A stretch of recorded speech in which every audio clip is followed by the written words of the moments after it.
சார்கோஃபாகஸ்னா என்னது? ஐடியா இல்லை. ஓகே, சார்கோஃபாகஸ்னா என்ன? பரியல் கஃபின் தான். Terracotta made. ஸோ இதுதான் terracotta made coffin பரியல்.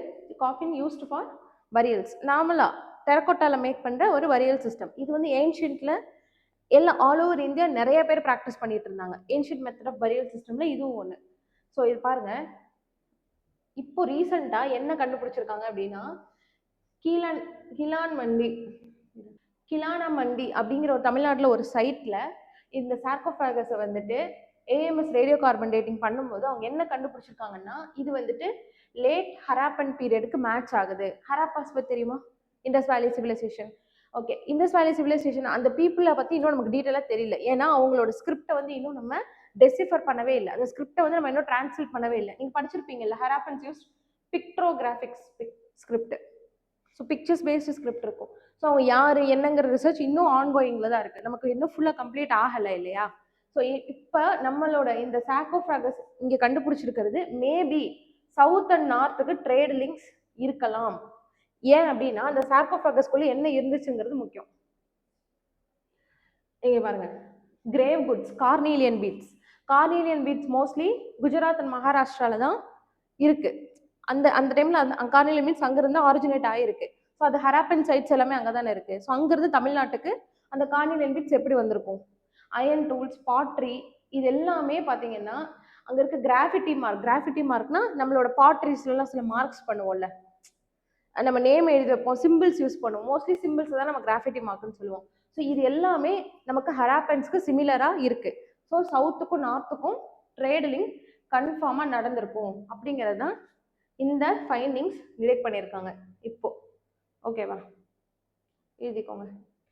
So தமிழ்நாடுக்கும் ஹராப்பன்ஸ்க்கும் link இருக்குங்கிறது வேற ஏதாவது டீச் பண்ணும்போது ஏதாவது சொல்லியிருக்காங்களா? வேற என்னென்ன மாதிரி லிங்க்ஸ் இருக்கிறதுக்கு வாய்ப்புகள் இருக்கு அப்படிங்கிறதுக்கான என்னென்ன எவிடன்ஸ் சொல்லியிருக்காங்க? இன்னும் டீச் பண்ணல. சரி, ஓகே, அப்போ உங்களுக்கு இதுவே போதும்.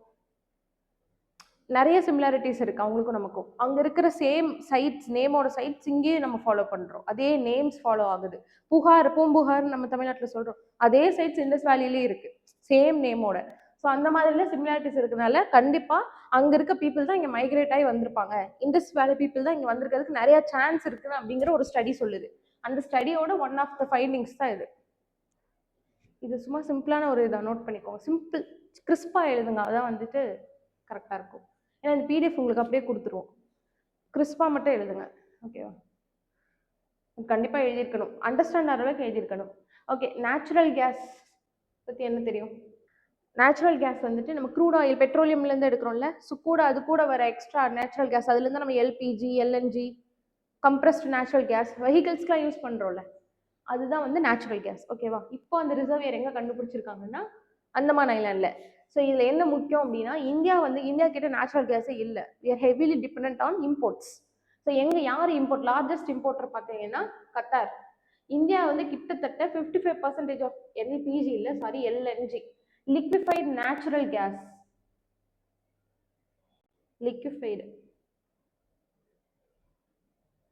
லிக்விஃபைட்னா கம்ப்ரஸ் பண்ணி கூல் பண்ண நேச்சுரல் கேஸ். ஓகேவா? நேச்சுரல் கேஸை 55% நம்ம இம்போர்ட் பண்ணிட்டு இருக்கோம். ஸோ யார் நமக்கு மேஜராக இம்போர்ட் பண்ணுறாங்கன்னா கத்தார் தான் இம்போர்ட் பண்ணுறாங்க. இப்போ நம்ம இந்த கண்டுபிடிச்சிருக்க அந்தமான் ஐலாண்ட் கிட்ட இருக்க ரிசர்வ்ஸ் வந்து நமக்கு நம்மளோட எனர்ஜி செக்யூரிட்டிக்கு ஒரு வே ஃபார்ம் பண்ணும். ஓகே, நேச்சுரல் கேஸ் எப்படி ஃபார்ம் ஆகுதுன்னு ஏதாவது தெரியுமா ஐடியா? பெட்ரோலியம் எப்படி ஃபார்ம் ஆகுது?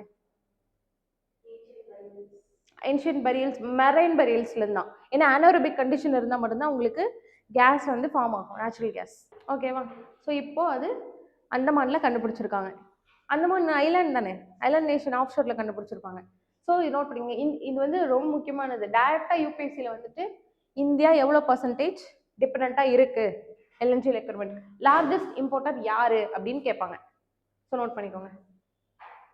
இன்னொன்று முக்கியமாக நான் சொல்கிறேன், ஃபஸ்ட்டு இதை நோட் பண்ணுங்க, அதுக்கப்புறம் சொல்கிறேன். லிக்விஃபைட் நேச்சுரல் கேஸ் எப்படி நம்ம இம்போர்ட் பண்ணுறோம், என்ன மெத்தடாலஜி அப்படின்னு பார்த்தீங்கன்னா, அதை வந்து லிக்விஃபை பண்ணி கேஸாக நம்ம இம்போர்ட் பண்ணணும்னா என்ன பண்ணலாம்? கேஸ் இப்போ இங்கே சென்னையில் வந்து ஒரு கேஸ் ரிசோர்ஸ் இருக்குது. இதை வந்துட்டு இப்போ உங்கள் ஊருக்கு நேட்டிவ்க்கு எடுத்துகிட்டு போனால் எப்படி எடுத்துகிட்டு போவீங்க? பைப்லைனில் எடுத்துகிட்டு போகலாம். இல்லை அப்படின்னா என்ன பண்ணலான்னா, அதை கிரையோஜெனிக் டெக்னாலஜி, அதை கூல் பண்ணும்போது லிக்விடைஸ் ஆகுமா? ஸோ அந்த லிக்விடைஸ் நேச்சுரல் கேஸையும் நம்ம டேங்கர்ஸ்ல வச்சு எடுத்துட்டு போகலாம். இப்போ வரையும் இந்தியா 100% எல்என்ஜி டேங்கர்ஸ் மூலியமா தான் இம்போர்ட் பண்ணிட்டு இருக்காங்க, இன்னொரு நேஷன்ல இருந்து ஷிப் மூலியமா. ஓகேவா? But pipeline based transport system இந்தியாவில இல்லை. ஏன் அப்படின்னா அதுக்கான இன்ஃப்ராஸ்ட்ரக்சர் இன்னும் நம்ம பில்ட் பண்ணல. அதுதான் இந்தியா பண்ணிட்டு இருக்காங்க. தபி பைப்லைன் எங்க இருந்து அப்படின்னா Turkmenistan.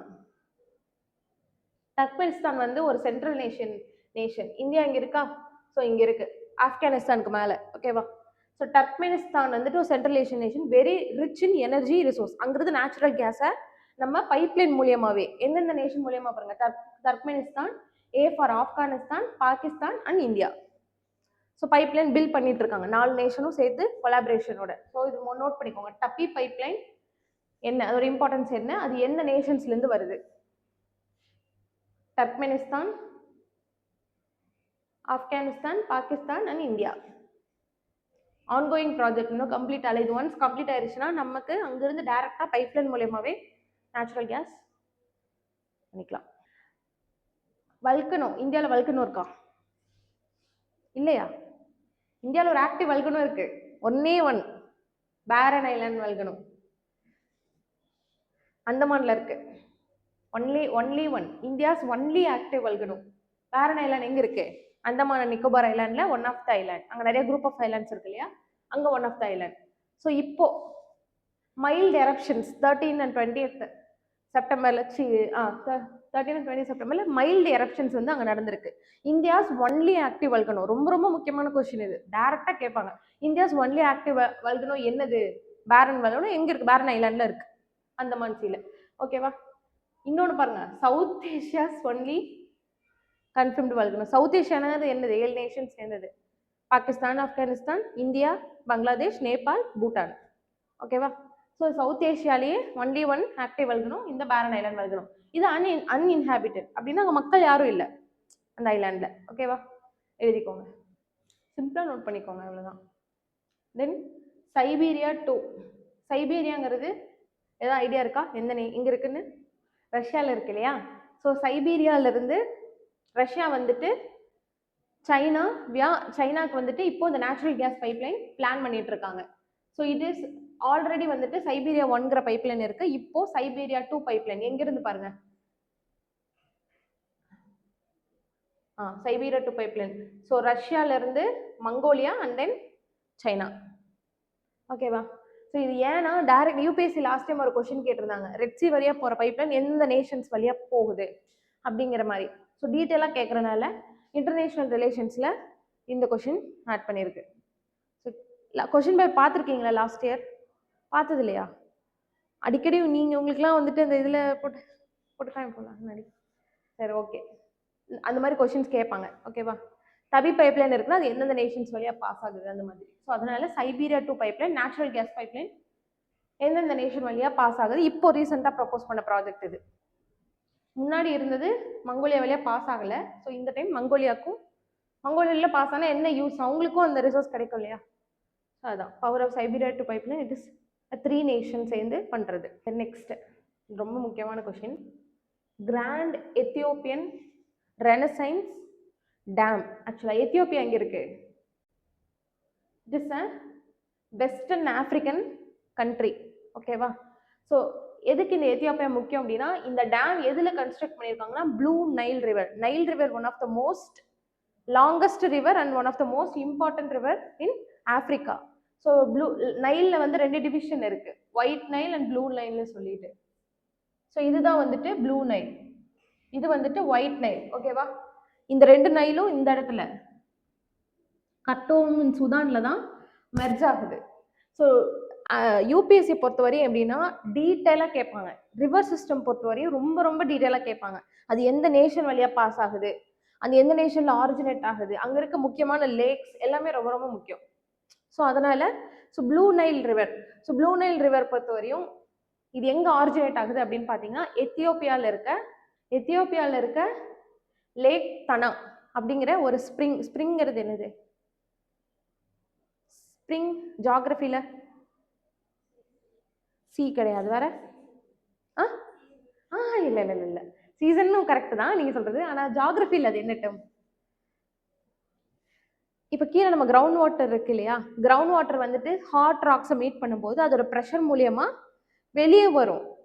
Capillary actions of water மூலியமா நமக்கு வெளியே, அதாவது வந்துட்டு இப்போ பம்ப் வச்ச மாதிரி வெளியே வந்து ஓப்பன் த கிரவுண்ட் ஸ்ப்ரிங் வந்துட்டு ஆரிஜினேட் ஆகிடும். பார்த்தது இல்லையா நீங்கள்? ஸோ இங்கே பாருங்க, கிரவுண்ட் வாட்டர் வந்து ஹாட் ராக்ஸை மீட் பண்ணும்போது வாட்டர் வந்து கீழே இருந்து அந்த நம்ம பார்க்கெல்லாம் வச்சிருப்பாங்க இல்லையா, அழகா மேலே வாட்டர் வந்து பழமை நேச்சுரலாக வருது. ஸோ அது நமக்கு வாட்டரோட அங்கிருந்து ஆரிஜினேட் ஆகிறது இந்த ப்ளூ நைல் ரிவர். அதுதான் மேஜர் சோர்ஸே அந்த ஸ்ப்ரிங்.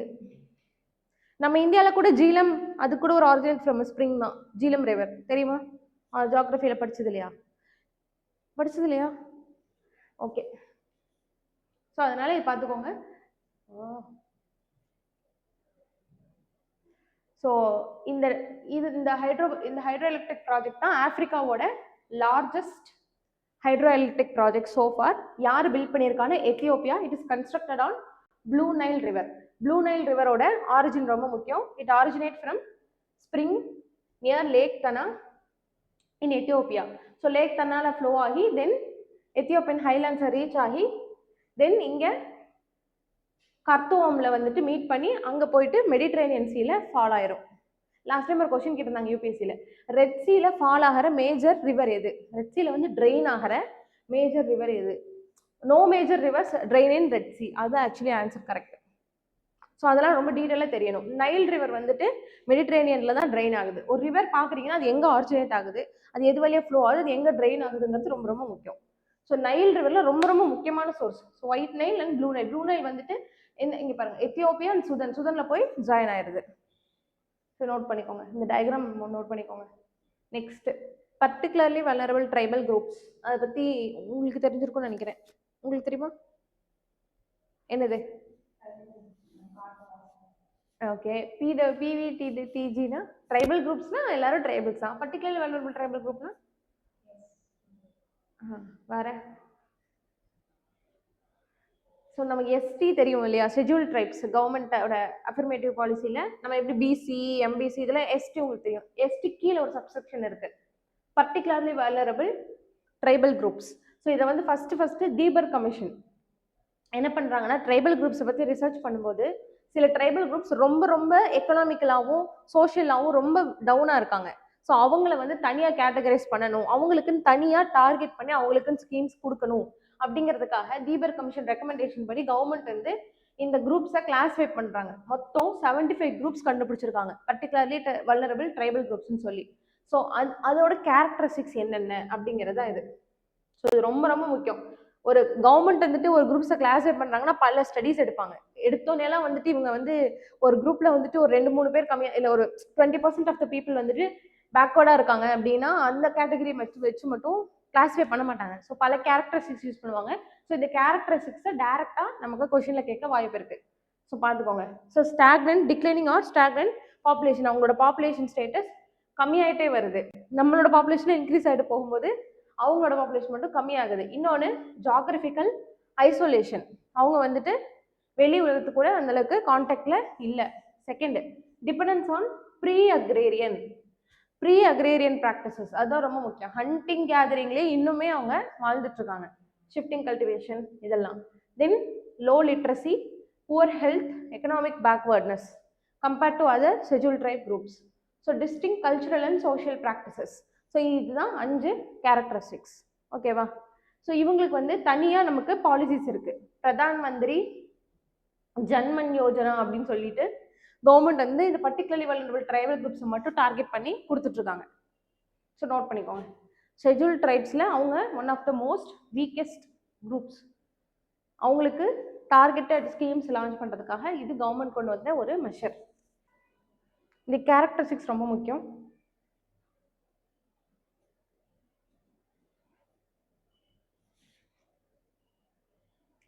Pre அக்ராரியன் practices. ஸோ நம்ம ப்ரெசென்ட்ல யூஸ் பண்ணுற எந்த அக்ரிகல்ச்சர் ப்ராக்டிஸஸ்க்குமே அவங்க சிவிலைஸ்டே இன்னும் ஆகலை. ஸோ அதான். ஸோ மொத்தம் எத்தனை பர்டிகுலர் வல்னரபிள் ட்ரைபல் குரூப்ஸ் இருக்குங்கிறது ஒரு கொஸ்டின். எந்த கமிஷன் ரெக்கமெண்டேஷன் படி கவர்மெண்ட் எஸ்டாப்ளிஷ் பண்ணாங்கிறது ஒரு question. Then what are the characteristics, இது ஒரு கொஸ்டின். நெக்ஸ்ட் வந்துட்டு ஃபாரினர்ஸ் ட்ரிபுனல். ட்ரிபுனல்னா என்னது? தெரியலையா? நடத்துனாங்களா பாலிட்டியில் ட்ரிபுனல்ஸ் நடத்தலையானோ? ஓகே. ஜுடிஷியரியில் வந்துட்டு எப்பயுமே எப்படி இருப்பாங்கன்னா ஜட்ஜஸ் மட்டும் தானே இருப்பாங்க. ட்ரிபுனல்ஸில் வந்து ஒரு ட்ரிபுனல்ங்கிறது ஒரு பாடி எப்போ கொண்டு வந்தாங்கன்னா இந்திரா காந்தி கவர்மெண்ட் தான் ஃபர்ஸ்ட் இதை வந்து ரெகக்னைஸ் பண்ணுது. ட்ரிபுனல்ஸில் எப்படின்னா both administrative officers and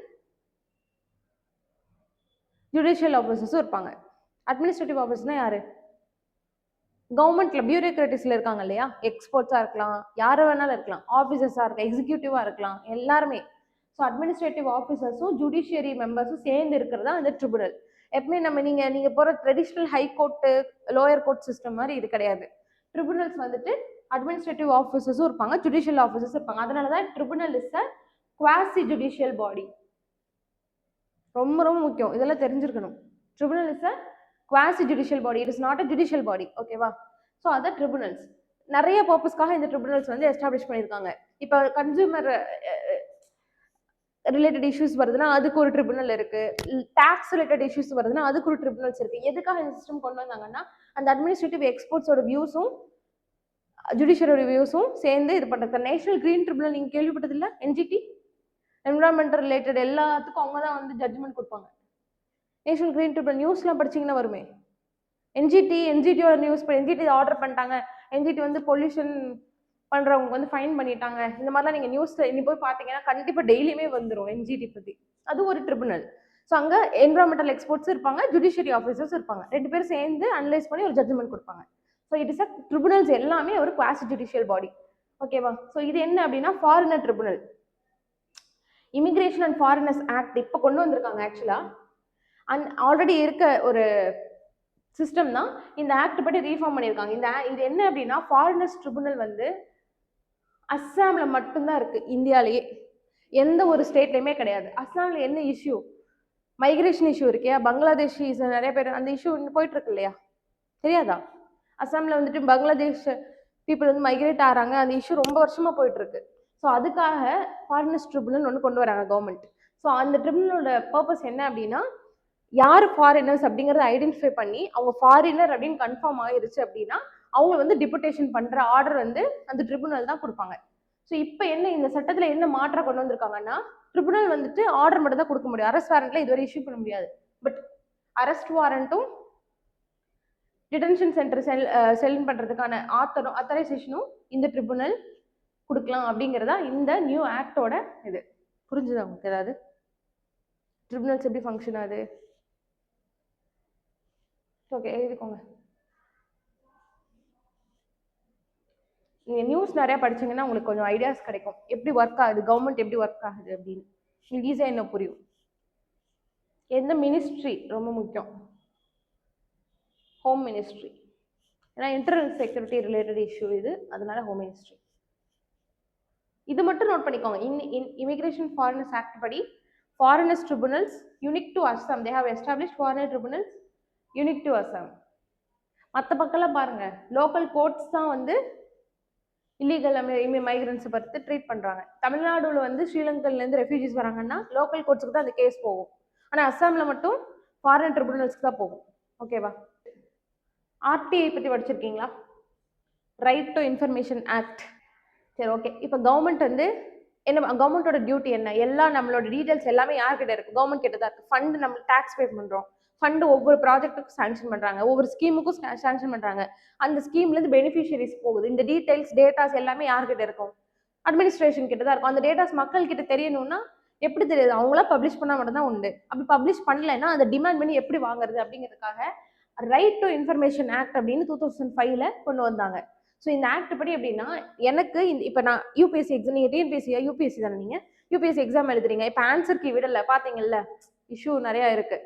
answer key விட்டுறாங்க, மார்க் ப்ரிலிம்ஸோட மார்க் விடலை. பட் எனக்கு மார்க்கோட டீடைல்ஸ் வேணும். நான் பாஸ் ஆவேன்னு நினைக்கிறேன், பட் நான் பாஸ் ஆகலை ப்ரிலிம்ஸில், எனக்கு மார்க்கும் கிடைக்கல. ஆஃப்டர் மெயின்ஸும் ப்ரிலிம்ஸோட மார்க்கும் விடலை அவங்க எக்ஸாக்டாக. ஐ மீன் உடனே இமீடியட்டாக விடலை, ஆன்சர் கீ ப்ராப்பராக பப்ளிஷ் பண்ணல. இந்த மாதிரி இஷ்யூஸ்லாம் இருக்குன்னா நான் ஆர்டிஐ போடலாம், என்னோட பேப்பரோட எனக்கு நியூஸ் இன்ஃபர்மேஷன் வேணும் அப்படின்னு. இப்போ பக்கத்தில் நம்ம வீட்டு பக்கத்தில் ஒரு சாண்ட் மைனிங் நடந்துட்டு இருக்கு, நமக்கு அது தெரியுது யாரோ ஒருத்தவங்க இல்லீகலாக அதை பண்ணிட்டு இருக்காங்க அப்படின்ட்டு. அப்போ நம்ம கவர்மெண்ட்டுக்கு ஆர்டிஐ போடலாம். அந்த ப்ராஜெக்ட் நீங்கள் யாருக்கு சாங்ஷன் பண்ணீங்க, அந்த பர்சன் யாரு, அவங்களோட டீட்டெயில்ஸ் என்ன நம்ம பார்க்கலாம். நிறைய ஸ்கேம்ஸ் எல்லாமே இந்த ஆர்டிஐ மூலியமா தான் எக்ஸ்போஸ் பண்ணிட்டு வராங்க. ஆர்டிஐ தான் நம்மளோட பில்லர் ஆஃப் டெமோக்ரஸியே. புரியுதா? இப்ப ஆர்டிஐ இல்லைன்னா கவர்மெண்ட் யாருக்கு வேணாலும் கரப்ஷன் அதிகமாயிரும். யாருக்கு வேணாலும் என்ன வேணாலும் கொடுத்துடலாம். இப்ப எலெக்ஷனுக்கு வந்து ஸ்பெண்ட் பண்றாங்க கவர்மெண்ட். இப்ப பொலிட்டிக்கல் பார்ட்டிஸ் வந்து ஸ்பெண்ட் பண்றாங்க. எந்த பார்ட்டிஸ் எவ்வளவு ஸ்பெண்ட் பண்ணிருக்காங்க டீடைல்ஸ் எனக்கு வேணும் அப்படின்னு நான் ஆர்டிஐ ஃபைல் பண்ணுனா ஒவ்வொரு டிபார்ட்மெண்ட்லயும் பப்ளிக் இன்ஃபர்மேஷன் கமிஷனர் இருப்பாங்க, பிஐஓ. ஸோ ஈச் டிபார்ட்மெண்ட் எல்லா கவர்மெண்ட் டிபார்ட்மெண்ட்ஸும் மேண்டேட்டரியா பிஐஓ வந்து கான்ஸ்டியூட் பண்ணியிருக்கணும். அவங்க நமக்கு வித்தின் 30 daysல வந்துட்டு நமக்கு இன்ஃபர்மேஷன் கொடுக்கணும். அப்படி கொடுக்கல அப்படின்னா அவங்க மேல ஆக்ஷன் எடுக்கலாம். அவங்க மேல ஆக்ஷன் எடுக்கிற கமிஷன் தான் இந்த சென்ட்ரல் இன்ஃபர்மேஷன் கமிஷன். புரியுதா உங்களுக்கு? எல்லா பிஐஓஸ்க்கும் மானிட்டர் பண்ற கமிஷன் மாதிரி இது சென்ட்ரல் இன்ஃபர்மேஷன் கமிஷன். இது ஒரு இண்டிபெண்டன்ட் பாடி. ஸோ ஆர்டிஐ ஆக்ட் கீழே எஸ்டாப்ளிஷ் பண்ணியிருக்காங்க. இது இன்னொன்று முக்கியம். இப்போ நான் பிஐஓ வந்து ஒரு பிஐஓட்ட நான் ஃபைல் பண்றேன். இப்போ எக்ஸாம்பிள் ஒரு சாண்ட் மைனிங் நடக்குது என் வீட்டு பக்கத்துல, இல்லீகலா நடக்குது, எனக்கு தெரியுது, எனக்கு இன்ஃபர்மேஷன் வேணும்னு நான் வந்து இப்போ ரூரல் டிபார்ட்மெண்ட்டோ அர்பன் இப்போ சிட்டியில் நடக்குதுன்னா அர்பன் டிபார்ட்மெண்ட் அவங்களுக்கு வந்து நான் பிஐஓ ஃபைல் பண்ணுறேன்னு வச்சுக்கோங்க. அந்த ஆஃபீஸர் நமக்கு இன்ஃபர்மேஷன் கொடுப்பாங்க. எனக்கு அந்த இன்ஃபர்மேஷன் டவுட் இருக்குன்னா நான் ஃபர்ஸ்ட் அப்பீல் பண்ணலாம் அவங்க கிட்ட இருந்து, கோர்ட் மாதிரியே. ஸோ அங்கே ஃபர்ஸ்ட் அப்பலேட் அத்தாரிட்டி எஃப்ஏஏ, அதுவும் ஒவ்வொரு டிபார்ட்மெண்ட்லேயும் இருப்பாங்க. அவங்களோட இன்ஃபர்மேஷன் நமக்கு சாட்டிஸ்ஃபேக்ஷனாக இல்லை அப்படின்னா செகண்ட் அப்பீலாம் நம்ம சிஐசியில் டைரக்டாகவே அப்பீல் பண்ணலாம். அதுதான் இந்த central information commission. It hears second appeals and complaints regarding to access to public information. புரியுதா உங்களுக்கு ஆர்டிஐ எப்படி யூஸ் பண்ணலான்னு? நீங்க கண்டிப்பா டெஃபினட்டா பேப்பர் படிங்க. ஒவ்வொரு பேப்பர்லயுமே வரும். ஹிந்து எல்லாமே போட்டு பப்ளிஷ் பண்றாங்க தெரியுமா? எப்படி பப்ளிஷ் பண்றாங்க ஹிந்து பேப்பர்? ஆர்டிஐ ஃபைல் பண்ணி கவர்மெண்ட் இருந்து ரிப்போர்ட் வாங்கி தான் பண்றாங்க.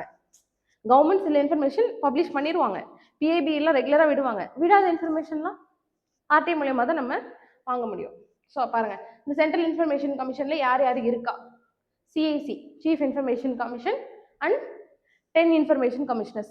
சிஐசி வந்து சென்ட்ரல் கவர்மெண்ட் சென்ட்ரல் டிபார்ட்மெண்ட்ல இருப்பாங்க இல்லையா, அவங்களுக்கு ஹெட் பண்றது. அதே மாதிரி ஸ்டேட் கவர்மெண்ட்ல இருக்கவங்களுக்கு எஸ்ஐசி இருக்காங்க, ஸ்டேட் இன்ஃபர்மேஷன் கமிஷன். ஓகேவா?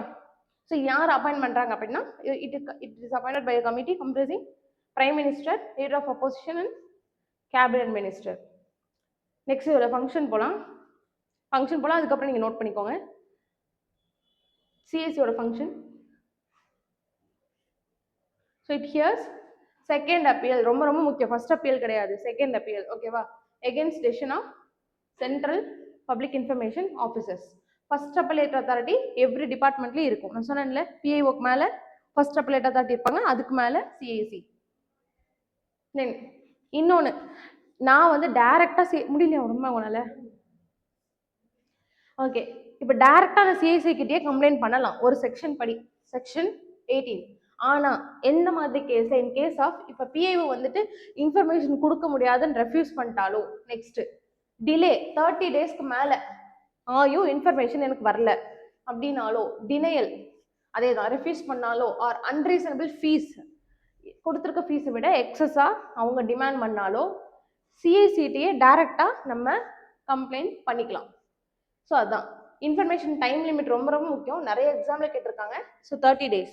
இன் case of life or liberty கன்சர்ன்னா 48 மணி நேரம், தப்பு, 48 மணி நேரம், 48 hours, 48 hours இன்ஃபர்மேஷன் கொடுக்கணும். ஓகேவா? அது மேண்டேட்ரி. ஸோ சிஐசி யார் என்ன பண்ணலாம் அப்படின்னா, ஸோ நான் காம்ப்ளைண்ட்ஸ், இந்த பிஐஓஸ் எல்லாமே சரியா காம்ப்ளைண்ட் பண்ணலாம், அவங்களுக்கு பெனாலிட்டிஸ் இம்போஸ் பண்ணலாம். தென் அவங்க தான் பார்லிமெண்ட்டுக்கு ஆனுவல் ரிப்போர்ட் பப்ளிஷ் பண்ணுவாங்க. தென் இது எல்லாமே அவங்களோட பவர் தான். It has quasi judicial function. அதாவது வந்துட்டு இந்த இன்ஃபர்மேஷன் ரிகார்டிங்காக நம்ம ஃபைல் பண்ணுற எல்லா கேஸுமே சிவில் கோர்ட் எப்படி ஃபங்க்ஷன் ஆகுதோ அதே மாதிரி இவங்களும் விட்னஸ் சம்மன் பண்ணுறது, இந்த மாதிரி எவிடன்ஸ் ரிசீவ் பண்ணுறது, இந்த மாதிரி எல்லா ஃபங்க்ஷனுமே பண்ணுவாங்க. ஸோ அது ரொம்ப முக்கியம், நோட் பண்ணிக்கோங்க. ஏதாவது டவுட் இருந்தால் கேளுங்க. டைம் லிமிட் என்ன, எவ்வளோ நாளுக்குள்ளே பப்ளிஷ் பண்ணும்? 40 days. 30 days. In case of life concern or emergency na 48 hours. ஓகேவா? ரொம்ப ரொம்ப முக்கியம். நீங்கள் பேப்பர்லாம் பார்த்தீங்கன்னா கீழே லைட்டாக போட்டுருப்பாங்க சோர்ஸ் ஆர்டிஐ அப்படின்லாம். ஹிந்துலாம் வந்துட்டு ஆர்டிஐல நிறைய யூஸ் பண்ணி நிறைய ஸ்கேம்ஸ் எக்ஸ்போஸ் பண்ணியிருக்காங்க, கரப்ஷன் எல்லாமே. Frontier 50 initiative. So NITI Aayog பற்றி தெரியுமா? நம்மளோட upper think tank NITI Aayog. Planning தெரியாதா? ஓகே. கவர்மெண்ட்டுக்கு வந்து ஒரு எக்ஸ்பர்ட் அட்வைஸ் கொடுக்குற ஒரு body. It is a premier think tank of India. சரியா? முன்னாடி பிளானிங் கமிஷன் இருந்துச்சு. ஸோ அதை ரீப்ளேஸ் பண்ணி கொண்டு வந்தது தான் இந்த நித்தி ஆயோக். ஸோ இவங்க ஒரு இனிஷியேட்டிவ் லான்ச் பண்ணியிருக்காங்க, ஃப்ரான்டியர் 50 அப்படின்னு சொல்லிட்டு. நேம்லேயே இருக்கு. 50 aspirational districts R blocks choose பண்ணி அங்கே advanced technologies, frontier technologies, AI, drones, block chain டெக்னாலஜிஸ்லாம் implement பண்ணுற இந்த இனிஷியேட்டிவ். அவ்வளோதான் இது. எப்படி இதெல்லாம் யூஸ் பண்ணலாம்? ஏஐலாம் எங்கே யூஸ் பண்ணலாம்? பிளாக் செயின் எங்கே யூஸ் பண்ணலாம்? ட்ரோன்ஸ் எங்கே யூஸ் பண்ணலாம்? சொல்லுங்க. மேலே பறக்கிறது தான். அது எதுக்கு? கவர்மெண்ட்ல எதுக்கு யூஸ் பண்ணுவாங்க? கவர்மெண்ட்டுக்கு இது. நம்ம இண்டிவிஜுவல்ஸ்க்கு கிடையாது. புரியுதா? கவர்மெண்ட்ல ஒர்க் பண்றாங்களா, அட்மினிஸ்ட்ரேஷன், அவங்களுக்கு. பிளானிங், அர்பன் பிளானிங் யூஸ் பண்ணலாம். புரியுதா? மேப்பிங், ஒரு எர்த்குவேக் டிசாஸ்டர் நடக்குதுன்னா அந்த எர்த்குவேக் மானிட்டர் பண்றதுக்கு யூஸ் பண்ணலாம். அந்த மாதிரி நிறைய இனிஷியேட்டிவ்ஸ் இருக்கு. பிளாக் செயின் அந்த மாதிரி மார்க்கெட்டை ட்ரேஸ் பண்ணுறதுக்கு, டேட்டாஸ் அனலிட்டிக்ஸ் எல்லாத்துக்குமே யூஸ் பண்ணலாம். சர்வீஸ் டெலிவரி இம்ப்ரூவ் பண்ணுறதுக்கு தான். சர்வீஸ் டெலிவரிங்கிறது நமக்கு பெனிஃபிட் ஸ்கீம்ஸ் வர்றதுக்காக, ஸ்கீம்ஸ் ஈஸியாக நம்ம எஃபிஷியன்சி இம்ப்ரூவ் பண்ணுறதுக்காக கொண்டு வந்தது இந்த டெக்னாலஜிஸ். ஒரு ஸ்கீமோட அப்ஜெக்டிவ் ரொம்ப ரொம்ப முக்கியம். அது எதுக்கு லான்ச் பண்ணுறாங்க அப்படின்னு நீங்கள் விஷுவலைஸ் பண்ணணும் ஃபஸ்ட்டு. தென் இந்த ஆக்ட் ரொம்ப முக்கியம். Foreign contribution regulation act, FCRA, foreign contribution regulation act 2010. ஆக்சுவலாக இப்போ என்ஜிஓஸ் இருக்குது, உங்களுக்கு தெரியும், இந்தியாவில் ஃபுல்லாக என்ஜிஓஸ் இருக்குது. அவங்களுக்கு ஃபாரின்லேருந்து ஃபண்டு வரும் இல்லையா? அந்த ஃபண்டை ரெகுலேட் பண்ணுறதுக்கு கொண்டு வந்த சட்டம் தான் இந்த சட்டம், FCRA. இந்த சட்டத்துக்கு கீழே என்ஜிஓஸ் எல்லாருமே ஏன் வந்து அதை மானிட்டர் பண்ணி, ஏன் அவ்வளோ ஸ்ட்ரிக்டாக விஜிலன்ஸ். இப்போ நீங்கள் இதுவும் நியூஸில் இருக்கிறது தான். நியூஸில் நீங்கள் ரெகுலராக பார்த்தீங்கன்னா என்ஜிஓஸ்லாம் கவர்மெண்ட் ரொம்ப ஸ்ட்ரிக்ட் பண்ணுறாங்க, எங்களால் ஃபண்டை ரிசீவ் பண்ண முடியல ஃபாரின் நேஷன்ஸ்லேருந்து அப்படின்னு ரொம்ப வந்து கம்ப்ளைண்ட்ஸ் ரைஸ் பண்ணிட்டு வராங்க. ஏன் FCRA அவ்வளோ ஸ்ட்ரிக்டாக இருக்குது அப்படின்னா, ஃபாரின் ஃபண்ட்ஸ் எல்லாமே நம்மளோட டொமஸ்டிக் இதை இன்ஃப்ளூயன்ஸ் பண்ணக்கூடிய கேப்பபிலிட்டி இருக்குது. இப்போ நீங்கள் ரீசெண்டாக பார்த்தீங்கன்னா ரஷ்யா வந்துட்டு US எலெக்ஷனை டிஸ்டர்ப் பண்ணுறதுக்காக பயங்கரமாக இந்த என்ஜிஓஸ் மூலியமாக ஃபண்டை யூஸ் பண்ணி கவர்மெண்ட்டுக்கு எகென்ஸ்டாகவே அந்த மக்களை வந்து பப்ளிக் ஒப்பீனியனை மேனிபுலேட் பண்ணுறது, என்ஜிஓஸ் ஒரு வெப்பனாக யூஸ் பண்ணி. இந்தியாலையுமே அது நடந்துட்டு இருக்கு. ஓகேவா? ஸோ அதை கண்ட்ரோல் பண்ணுறதுக்காக தான் இப்பயுமே நம்ம ரீசெண்டாக நீங்கள் யூஎஸ்லேருந்து பார்த்தீங்கன்னா எக்ஸஸாக நமக்கு ஃப்ளோ ஆகுது ஃபண்ட் என்ஜிஓஸ்க்கு. அவங்க என்ன பண்ணுறாங்கன்னா என்ஜிஓஸ் ஜென்யூனாக இல்லாமல் ஆன்டி இந்தியா ரூலிங் கவர்மெண்ட்டுக்கு எகென்ஸ்டாக ஒரு ஒப்பீனியன் கிரியேட் பண்ணுறாங்க. மக்களும் என்ஜிஓ சொன்னால் தான் கரெக்டாக இருக்கும் அப்படின்னு நம்ம போயிடுவோம். ப்ராப்பர் நாலேஜ் இல்லாமல் இருந்தால் ஈஸியாக நம்மளை வந்து இன்ஃப்ளூயன்ஸ் பண்ணிடலாம், சோஷியல் இன்ஃப்ளூயன்சிங். ஸோ அதெல்லாம் வந்து கண்ட்ரோல் பண்ணுறதுக்காக தான் ஒரு ஃபண்டு வந்து ப்ராப்பராக வருதுன்னா வந்து கரெக்டாக டிஸ்ட்ரிபியூட் ஆகணும். அதோட எண்ட் யூஸ் சர்வீஸ்க்கோ இல்லை எஜுகேஷனுக்கோ அவங்க அந்த என்ஜிஓட பர்பஸ் என்னவோ அதுக்கு டிஸ்ட்ரிபியூட் ஆகணும் இல்லையா? அதை ட்ரேஸ் பண்ணக்கூடியதுக்காக கொண்டு வந்ததான் இந்த ஃபாரின் கான்ட்ரிபியூஷன் ரெகுலேஷன் ஆக்ட். ரொம்ப ரொம்ப முக்கியம். FCRAல எந்த இது பாருங்க, to regulate the accept and utilization of foreign funds donated by foreign donations by individuals and associations in India. ஓகேவா? ஸோ இது ரொம்ப முக்கியமானது. இந்த மினிஸ்ட்ரி, எந்த மினிஸ்ட்ரி வந்து இதெல்லாமே ட்ரேஸ் பண்ணுறாங்கன்னா ministry of home affairs. So இது பாருங்க, இந்த ஃபீச்சர்ஸ், இந்த ஆக்டோட ஃபீச்சர்ஸ் ரொம்ப ரொம்ப முக்கியம். ஸோ மேண்டேட்ரி ரெஜிஸ்ட்ரேஷன், எவ்ரி என்ஜிஓவுமே கண்டிப்பாக கவர்மெண்ட்டில் ரெஜிஸ்டர் பண்ணியிருக்கணும். லைசன்ஸ் வந்து 5 years தான் வேலிட், 5 yearsக்கு அப்புறம் எகைன் ரெனியூவல் பண்ணணும். இந்த மாதிரி பேங்கிங் மேண்டேட், ஃபண்ட்ஸ் வந்து இந்தியாவிலேயே State Bank of India New டெல்லியில் இருக்க அந்த பிரான்ச் மூலயமா மட்டும்தான் வாங்க முடியும். வேற எந்த பேங்க் மூலியமாகவும் ஃபாரின் ஃபண்ட்ஸை வந்து என்ஜிஓஸ் அக்சஸ் பண்ண முடியாது. ஓகேவா? தென் இன்னொன்று பாருங்க, இது ரொம்ப முக்கியமானது. என்ஜிஓஸ் அந்த ஃபண்டை வேற என்ஜிஓஸ்க்கோ இண்டிவிஜுவல் பர்சன்ஸ்க்கோ டிரான்ஸ்ஃபர் பண்ண முடியாது. அவங்க எந்த டெஸ்டினேஷன்ஸ்க்கு டைரக்ட் யூட்டிலைசேஷன் தான். அதாவது வந்துட்டு இப்போ எஜுகேஷன் பீப்புளுக்கு ஃபண்ட் பண்ணால் அந்த பீப்புளுக்கு தான் டைரெக்டாக போகணும், பீப்புளோட பேங்க் அக்கௌண்ட் தான் போக முடியும். இன்னொரு என்ஜிஓக்கோ இன்னொரு இண்டிவிஜுவல்க்கோ பெனிஃபிஷியரி இல்லாமல் யாருக்குமே டிரான்ஸ்ஃபர் பண்ண கூடாது. அதுதான். ஸோ இதெல்லாம் வந்துட்டு பார்ட் ரெசிபியன்ஸ், இவங்கெல்லாம் வந்துட்டு ஃபாரின் கான்ட்ரிபியூஷன் வாங்கவே முடியாது, ஃபாரின்லேருந்து ஃபண்டே வாங்க முடியாது. எலெக்ஷனில் நிற்கிற கேண்டிடேட்ஸ் யாருமே ஃபாரின் ஃபண்ட் அக்சஸ் பண்ண முடியாது. Journalist, media companies, judges, government servants. இப்போ நம்ம கவர்மெண்ட் சர்வெண்ட்டாக இருக்கணும்னா ஃபாரின் டொனேஷன்லாம் வாங்க முடியாது. அண்ட் பார்லிமெண்ட்டில் இருக்கவங்க. ரொம்ப முக்கியமான ஒரு ஆக்ட். இதோட ஃபீச்சர்ஸ் நோட் பண்ணிக்கோங்க. புரியுதா உங்களுக்கு? ஒரு ஐஏஎஸ் ஆஃபீஸர் வாங்க முடியுமா ஃபாரின் ஃபண்டு? வாங்க முடியாது. ஓகே, அதான் இவங்கெல்லாம் பேர்டு. எலெக்ஷனில் நிற்கிற கேண்டிடேட்ஸ் யாரும் வாங்க முடியாது.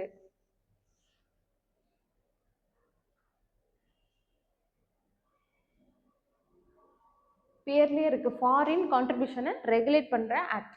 Foreign contribution regulation act, FCRA. Note பண்ணிட்டீங்களா? நெக்ஸ்ட் இது பாருங்க, ரொம்ப முக்கியமான கொஸ்டின்.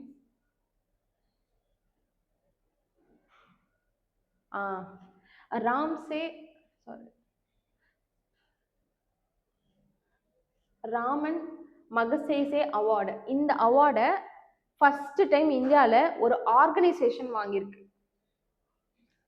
இந்த வருஷம் ரொம்ப ரொம்ப இம்பார்ட்டண்ட்டான ஒரு கரண்ட் அஃபேர்ஸில் இதுவும் ஒன்று, எஜுகேட் கேர்ள்ஸ். ஸோ பாருங்க, இதை பற்றி நான் சொல்கிறேன். ஸோ இந்த அவார்டு என்ன அவார்டு அப்படின்னா, இதை வந்துட்டு நம்ம நோபல் பிரைஸ் ஆஃப் ஏஷியான்னு சொல்லுவோம். இந்த மேலே பிலிப்பைன்ஸ் கவர்மெண்ட் வந்து கொடுக்குற ஒரு அவார்டு, ஓகேவா? இந்த அவார்டு தான் நம்ம ஏஷியாவோட நோபல் பிரைஸ்ன்னு சொல்லுவோம். ஏஷியன் இருக்க இண்டிவிஜுவல்ஸ், ஆர்கனைசேஷன்ஸ் எல்லாருக்கும் கொடுப்பாங்க. இந்தியாவில் ஃபர்ஸ்ட் இதை வாங்கினவர் வந்து ஆச்சாரியா வினோபாவே. ஆனால் இதுவரையும் ஒரு ஆர்கனைசேஷன் வாங்கினது கிடையாது. இண்டிவிஜுவல்ஸ் வாங்கியிருக்காங்க நிறைய பேர். ஃபர்ஸ்ட் இந்தியாவில் எஜுகேட் கேர்ள்ஸுங்கிற ஒரு இந்தியன் NGO அவங்க வந்துட்டு வாங்கியிருக்காங்க. ராஜஸ்தானில் ஒரு உமன் ஸ்டார்ட் பண்ண ஒரு NGO, நிறைய கேர்ள்ஸ் வந்து எஜுகேட் பண்ணிட்டு வராங்க. ஸோ அவங்களுக்கு இந்த அவார்டு கொடுத்துருக்காங்க. ஸோ ரொம்ப ரொம்ப முக்கியம், நோட் பண்ணிக்கோங்க.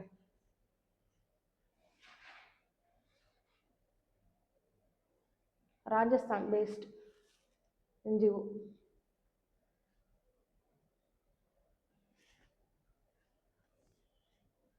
இப்போதான் 9 ஸ்லைடே போயிருக்கு, கொஞ்சம் சீக்கிரம் நோட் பண்ணீங்கன்னா, ஏன்னா பேலன்ஸ் இருந்ததுன்னா நாளைக்கு அடுத்த நாள் டீச் பண்ணுவோம். தென் இந்தியா அண்ட் இஸ்ரேல் இப்போ ஹாட் நியூஸில் போயிட்டு உங்களுக்கே தெரியும். ஸோ இந்தியா வந்து இஸ்ரேல் கூட பைலேட்ரல் இன்வெஸ்ட்மெண்ட் அக்ரிமெண்ட் சைன் பண்ணியிருக்காங்க. கொஸ்டின் வந்துட்டு எப்படி கேட்பாங்கன்னா, which nation recently India sign bilateral investment agreement அப்படின்னு கேட்பாங்க. ஸோ இஸ்ரேல் கூட தான் இப்போ ரீசெண்டாக சைன் பண்ணியிருக்கோம். இன்வெஸ்ட்மெண்ட் அக்ரிமெண்ட் அது என்ன மாதிரி இருக்கும்? ஏதாவது ஒரு ஐடியா யோசிங்க. இன்வெஸ்ட்மெண்ட் அக்ரிமெண்ட்னா இது என்ன மாதிரி இருக்கும்? இல்லை ஏதாவது படிச்சா உங்களுக்கு ஏதாவது புரியுதான்னு பாருங்க.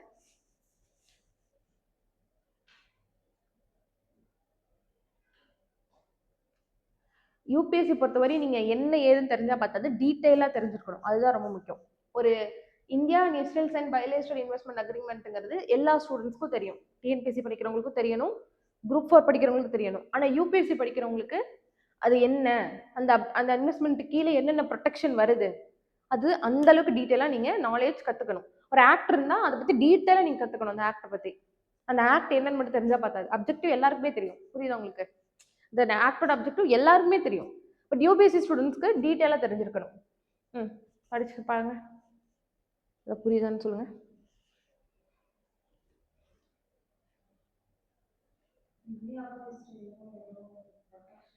அது என்ன ப்ரொடெக்ஷன்? என்ன ட்ரீட்மெண்ட்? கரெக்டாக சொல்லுங்க.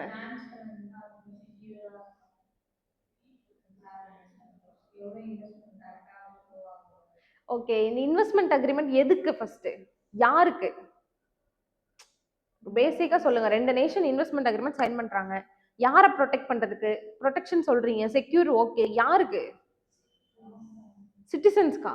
அல்ல வேற என்ன? சிட்டிசன்ஸ்லாம் தப்பு. சிட்டிசன்ஸ்க்கு எதுக்கு ப்ரொடெக்ஷன் கொடுக்குறாங்க? அவன் நேஷன் டிஃபென்ஸ் இருக்கு. வேற இதுல கிளியரா இருக்கு, இன்னும் நீங்க படிச்சீங்கன்னாவே புரியும். செகண்ட் பாயிண்ட் படிங்க. இன்வெஸ்டர்ஸ். இன்வெஸ்டர்ஸ்னா யாரு? ஷேர் ஹோல்டர்ஸா? வேற? ஓகே, நானே சொல்றேன். இப்போ நம்ம அம்பானி இருக்காங்க, ஒரு பெரிய பிஸ்னஸ் மேன் இல்லையா? இங்கே நமக்கு அவங்களுக்கு ரிலையன்ஸ் ஜியோ இருக்கு. இந்த ரிலையன்ஸ் ஜியோ நெட்வொர்க்கை அவங்க இஸ்ரேலுக்கு கொண்டு போகணும். பிரைவேட் செக்டார், அவங்க எல்லாம் பிரைவேட் செக்டார் இல்லையா? இஸ்ரேலுக்கு கொண்டு போய் ப்ராஃபிட்காக கொண்டு போறாங்கன்னு வச்சுக்கோங்க. அங்கே போய் இன்வெஸ்ட் பண்ணுவாங்க. நம்மள மாதிரி அங்கே நெட்வொர்க், பெரிய நெட்வொர்க் உருவாக்குனதுக்கப்புறம் கவர்மெண்ட் வந்துட்டு திடீர்னு ஒரு ஆன்டி பிரைவேட் ஸ்டாண்ட் எடுக்கக்கூடாதுங்கிறதுக்காக தான் இந்த அக்ரிமெண்ட். எப்படின்னா, இப்போ அவங்களோட ப்ராப்பர்ட்டியை கவர்மெண்ட் வந்துட்டு எடுக்கிறாங்கன்னு வச்சுக்கோங்க, நாங்கள் நேஷனலைஸ் பண்ணுறோம், டெலிகம்யூனிகேஷனை ஃபுல்லாக நாங்கள் நேஷனலைஸ் பண்ணுறோம். பிஎஸ்என்எல் பண்ணாங்க இல்லையா, பிஎஸ்என்எல் ஒரு கவர்மெண்ட் இது.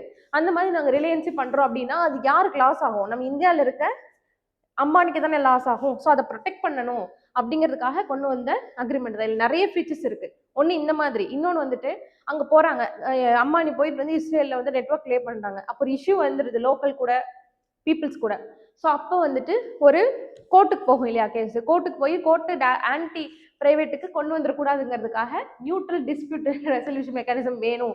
நாங்கள் இந்தியன் ஜட்ஜஸும் அதில் பார்ட்டாக இருப்போம், இந்தியாவிலேயே அதில் ஒரு மேஜர் ரோல் வேணும், நியூட்ரலாக இருக்கணும் அந்த ரெசல்யூஷன் சிஸ்டம், ஜென்ரல் கோர்ட்டுக்கு போகக்கூடாது. அந்த மாதிரி எக்கச்சக்கமா இந்தியாவில் நீங்கள் பார்த்துருப்பீங்க, பெப்சிகோ இஷ்யூ வந்தது. அதாவது பிரைவேட் செக்டார்ஸ்க்கும் ஃபார்மர்ஸ்க்கும் நடந்துச்சு இல்லையா, தெரியாது உங்களுக்கு.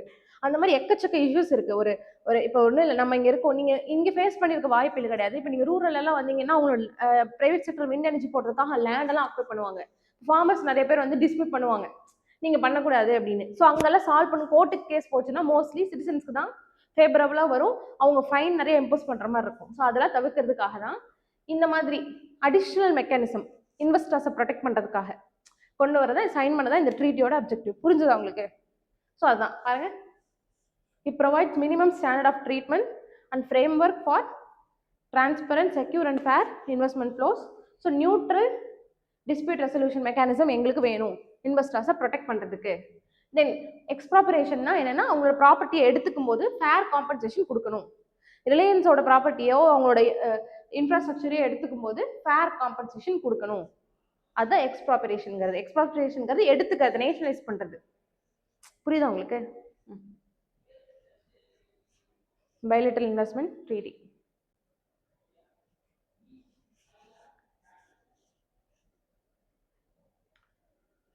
ஒவ்வொரு வேர்டுமே முக்கியம், நீங்க ஒவ்வொரு வேர்டையுமே படிக்கணும். ஸோ அண்டர்ஸ்டாண்ட் பண்ணணும் ஃபர்ஸ்ட், மெமரைஸ் பண்ணா பத்தாது.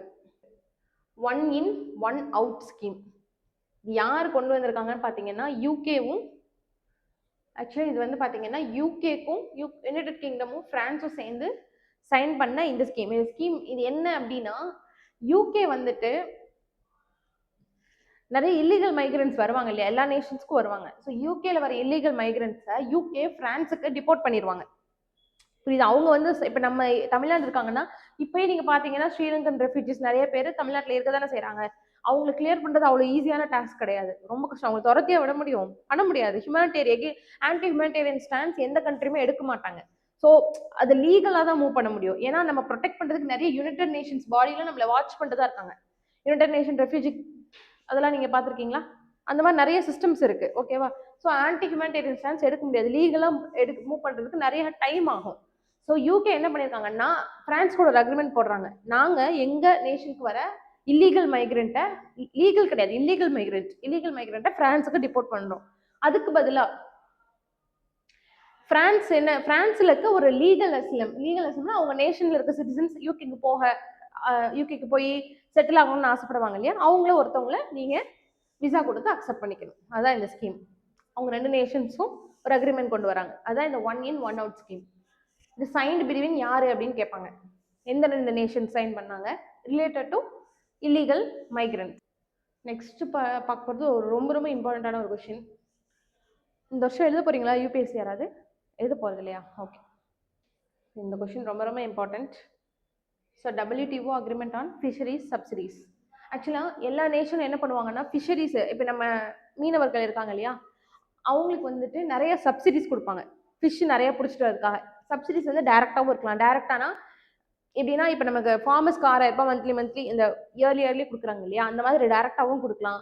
இல்லை இன்டெரக்டாக அவங்களுக்கு அவங்க யூஸ் பண்ணுற போட்டு இதுக்கெலாம் வந்துட்டு சப்சிடிஸ் கொடுக்கலாம், ஃபியூவலுக்கு சப்சிடிஸ் கொடுக்கலாம், அந்த மாதிரி. ஸோ 2 டைப் ஆஃப் சப்சிடிஸ் இருக்கு. என்ன பிரச்சனை அப்படின்னா, கவர்மெண்ட்ஸ் எல்லாருமே இந்த மாதிரி ஓவரா சப்சிடி கொடுக்கறதுனால ஃபிஷ் ஃபார்மர்ஸ் என்ன பண்ணிடுறாங்கன்னா, எக்ஸஸா ஃபிஷ்ஷை வந்து பிடிச்சிட்டு வந்துடுறாங்க கடல்ல இருந்து. எல்லாமே ஓவர் ஃபிஷிங், அன்ரெகுலேட்டட் ஃபிஷிங் நடக்குது. அந்த ஃபிஷிங்னால இம்பாக்ட் என்னன்னா, நிறைய ஃபுட் செயின் பாதிக்கப்படும் இல்லையா, மெரைன்ல இருக்க ஃபுட் செயின். ஃபிஷ் இல்லைன்னா அதை டிபெண்ட் பண்ணி இருக்க ஆர்கானிசம்ஸ்க்கு என்ன ஆகும், ஸ்டார்விங் ஆயிரும். ஸோ ஓவர் ஃபிஷிங் வந்துட்டு very dangerous to ocean ecosystem. So அதை கண்ட்ரோல் பண்றதுக்காக வேர்ல்ட் ட்ரேட் ஆர்கனைசேஷன் ஒரு அக்ரிமெண்ட் கொண்டு வராங்க. என்ன அப்படின்னா, நீங்க ஃபிஷரிஸ் கொடுக்குற சப்சிடிஸை எல்லா நேஷன்ஸும் ஸ்டாப் பண்ணணும். பேன் பண்ணணும், இனிமேல் அதை கொண்டு வரக்கூடாது அப்படிங்கிறது. இது ஒரு ரெவல்யூஷனரி அக்ரிமெண்ட். ஏன்னா இந்த அக்ரிமெண்ட் எந்த நேஷனுமே சைனே பண்ணல. ஃபர்ஸ்ட் ரொம்ப நாளா நெகோஷியேட் பண்ணிட்டு இருக்காங்க. சைனாலாம் பாத்தீங்கன்னா எக்ஸஸ் சப்சிடி கொடுத்துட்டு இருக்காங்க. அதனாலதான் அவங்க லார்ஜஸ்ட் ஃபிஷ் ப்ரொடியூசர் யாரு வேர்ல்டுல? சைனா தான். India second largest fish producer. ஓகேவா? ஸோ எக்ஸஸா வந்து அவங்க சவுத் சைனா சீல மட்டும் இல்லாம எக்ஸஸா வெளியே இருந்து பிடிச்சிட்டு வராங்க. ஃபிஷரிஸ் வந்து சப்சிடைஸ் பண்றதுனால தான் அந்த மாதிரி கொண்டு வரனால இந்த ஒரு அக்ரிமெண்ட்டை WTO கொண்டு வராங்க. ஸோ இது கீழே, இந்த அக்ரிமெண்ட் கீழே என்னென்ன ஃபீச்சர்ஸ் இருக்கு பாருங்க. It bans subsidies for illegal, unreported and unregulated fishing of overfished stocks. ஓகேவா? அண்ட் இன்னொன்று முக்கியமானது, ஜூம்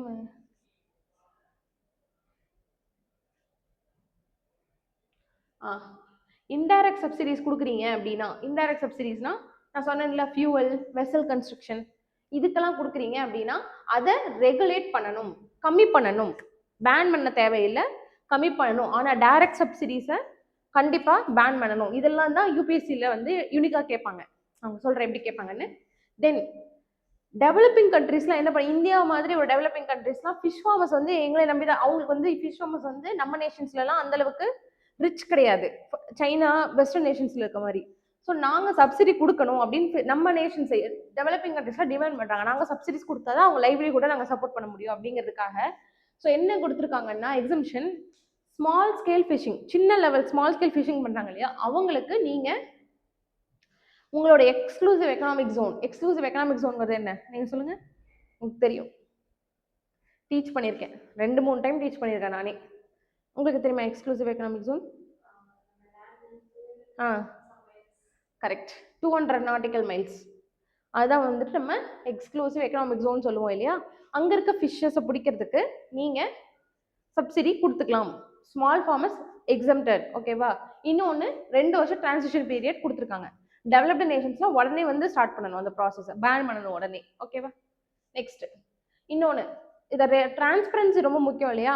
பேன் பண்ணாங்கன்னா அந்த டேட்டாஸ் எல்லாமே எல்லா நேஷன்ஸும் WTOக்கு சப்போர்ட் பண்ணணும். WTO ஃபிஷ் ஃபண்டுன்னு ஒன்று எஸ்டாப்ளிஷ் பண்ணியிருக்காங்க, டெவலப்பிங் கண்ட்ரீஸும் லீஸ்ட் டெவலப்டு கண்ட்ரீஸ்க்கும் சப்போர்ட் பண்ணுறதுக்காக. புரியுதா? யூபிஎஸ்சி இப்போ மற்ற நீங்கள் டிஎன்பிஎஸ்சி படிக்கிறீங்கன்னா இந்த கொஷின் தேவையே கிடையாது, இந்த மாதிரி கொஷின் கேட்கவே மாட்டாங்க. ஆனால் யூபிஎஸ்சியில் இது ஒரு ரெவல்யூஷனரி கொஷின் இந்த வருஷம். ஏன்னா இந்த மாதிரி ஒரு சப்சிடிஸ்லாம் ஒரு மற்ற நேஷன்ஸ்லாம் சைன் பண்ணி கொண்டு வருதுங்கிறது அவ்வளோ ஈஸி கிடையாது. எல்லா நேஷன்ஸும் ஒத்துக்கணும், 2/3 நேஷன்ஸ் வந்து சைன் பண்ணணும், இந்த மாதிரி நிறைய இருக்கு. யூபிஎஸ்சியில் டைரக்டாக என்ன கேட்பாங்கன்னா இப்படி கேட்பாங்க, டைரக்ட் சப்சிடிஸ் பேன் பண்ணாங்களா ரெகுலேட் பண்ணாங்கிறது முக்கியம். பேனே பண்ணிட்டாங்க, பண்ணவே கூடாது. டைரக்ட் சப்சிடிஸ்ங்கிறது இவ்வளோ பிடிச்சிட்டு வந்தால் உங்களுக்கு இவ்வளோ சப்சிடின்னு கொடுப்பாங்க இல்லையா ட்ரேட் பண்ணுறதுக்கு, அதை பண்ணவே கூடாது. செகண்டு, இன்டைரக்ட் சப்சிடிஸ் ஃபுல்லி பேண்டான்னு கேட்பாங்க, கிடையாது, ரெகுலேட்டட், பேண்டு கிடையாது. அந்த மாதிரி எக்ஸம்ஷன் இருக்கா அப்படின்னு கேட்பாங்க, டீட்டெயிலாக கேட்பாங்க. புரியுதா உங்களுக்கு? லாஸ்ட்ல வந்து ஒரு 5 கொஸ்டின்ஸ் கேட்பேன், நீங்கள் ஆன்சர் பண்ணணும் 2 பேரும். ஓகேவா? நெக்ஸ்ட் வந்துட்டு விப்போ. விப்போங்கிறது என்னது? World intellectual property organisation. Intellectual ப்ராப்பர்ட்டினா என்னது? IPR, காப்பிரைட்ஸ், பேட்டன்ஸ், இதெல்லாம் இருக்குல்ல, காப்பிரைட் பேட்டன்ஸ் இதெல்லாம் இருக்குல்ல, அதெல்லாம் தான் நம்ம இன்டெலெக்சுவல் ப்ராப்பர்ட்டி ரைட்ஸ்னு சொல்லுவோம். ஸோ ஒரு நேஷன் இப்போ ஃபாரின் இந்த வேர்ல்டு இன்டெலெக்சுவல் ப்ராப்பர்ட்டி ஆர்கனைசேஷன் எதுக்குன்னா ஒவ்வொரு நேஷன்ல இருக்க IPR ப்ரொடெக்ட் பண்ணணும். எக்ஸாம்பிள் வேக்சினே இருக்குன்னு வச்சுக்கோங்க, கோவிட் வேக்சின். இதை இப்போ ரஷ்யா டெவலப் பண்ணாங்க, US டெவலப் பண்ணாங்க, அவங்க பேட்டன் வாங்கிட்டாங்க இல்லையா, அதை நம்ம இல்லீகலாக இந்தியாவில் ப்ரொடியூஸ் பண்ணக்கூடாது. பேட்டன்ட் அப்ரூவல் வாங்கி அவங்க ஃபிக்ஸ் பண்ணுற ராயலிட்டி பே பண்ணி தான் நம்ம யூஸ் பண்ண முடியும். அதுதான் இந்த IPR ப்ரொடெக்ஷன் கொண்டு வந்ததா இந்த world intellectual property organisation. It is a United nation body. இது ரொம்ப ரொம்ப முக்கியம். It is United nation body. ஒவ்வொரு இன்டர்நேஷனல் ஆர்கனைசேஷன் படிக்கும் போதும் அது யுனைடெட் நேஷன் பாடியா இல்லை வந்து இண்டிபெண்டன்ட் பாடியா நீங்கள் கண்டிப்பாக பார்க்கணும். யுனைடெட் நேஷன்ஸில் கிட்டத்தட்ட மோர் தென் 9 ஆர்கனைசேஷன்ஸ் இருக்கு, அது என்னங்கிறது தெரிஞ்சிருக்கணும். ஓகேவா? டேரெக்டாக கேட்பாங்க இப்போ வந்து யுனைடெட் நேஷன் பாடியா இல்லையா அப்படின்ட்டு. ஸோ அவங்க குளோபல் இனோவேஷன் இண்டெக்ஸ்னு ஒரு பப்ளிஷ் பண்ணியிருக்காங்க. எப்படின்னா எல்லா நேஷன்ஸ்கிட்டையும் எவ்வளோ IPR வச்சிருக்காங்க, எவ்வளோ பேட்டர்ன் வச்சிருக்காங்க, எந்த அளவுக்கு க்ரோ ஆகிட்டு இருக்காங்க அப்படிங்கிறதுக்காக. India 38th position globally. So பாருங்க, டாப் பர்ஃபார்மர் சென்ட்ரல் ஏஷியாவிலும் சதர்ன் ஏஷியாவிலையும் சேர்த்து India is the top performer.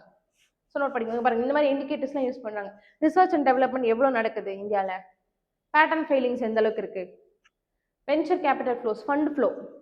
இன்வெஸ்ட்மெண்ட்ஸ்க்கு எவ்வளோ போகுது, ரிசர்ச் எவ்வளோ பப்ளிகேட் ஆகுது ஆனுவலாக, இதெல்லாம் பேஸ் பண்ணி அவங்க இந்த இண்டெக்ஸை லான்ச் பண்ணுறாங்க. First nation Switzerland. இதெல்லாம் தேவையில்லை, இந்தியாவோட பொசிஷன் மட்டும் தெரிஞ்சுக்கோங்க.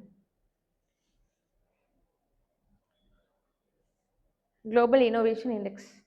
இன்வால்யூஷன் அப்படின்னா இந்த டேர்ம் இப்போ ஏன் நியூஸ்ல இருக்கு அப்படின்னா, சைனால இருக்க எலக்ட்ரிக் வெஹிக்கிள் செக்டார் வந்து இன்வல்யூஷன் ஃபேஸ் பண்ணுது அப்படின்னு. இன்வல்யூஷனா என்ன அப்படிங்கிறதா இதில் ரொம்ப முக்கியம். என்ன ஆகுதுன்னா எக்ஸஸ் காம்படிஷன் நடக்குது. இப்போ ஒன்றும் இல்லை, இப்போ வந்துட்டு இந்தியாவில் வந்துட்டு இவி வெஹிக்கிள் இருக்காங்கன்னு வச்சுக்கோங்க. ஒரே ஒரு மாருதி சுசுகி மட்டும் தான் இவி ப்ரொடியூஸ் பண்ணுறாங்க. அப்படிங்கும்போது அவங்க ஃபிக்ஸ் பண்ணுறது தானே ப்ரைஸு. 2 பேர் சேரும்போது காம்படிஷன் ஆகும். ஒருத்தவங்க கம்மி ப்ரைஸ் கொடுக்குறாங்கன்னா இவங்களும் கம்மி பண்ணுவாங்க ப்ரைஸை காம்படிஷனுக்காக.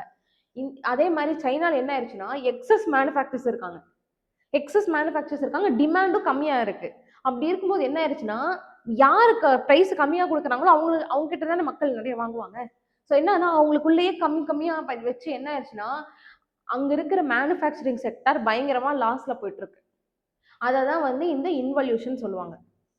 பாருங்க, cycle of destructive price war. புரியுதா? Price wars and over supply leading to financial stress for manufacturers. புரியுதா உங்களுக்கு? ரொம்ப ரொம்ப முக்கியம்.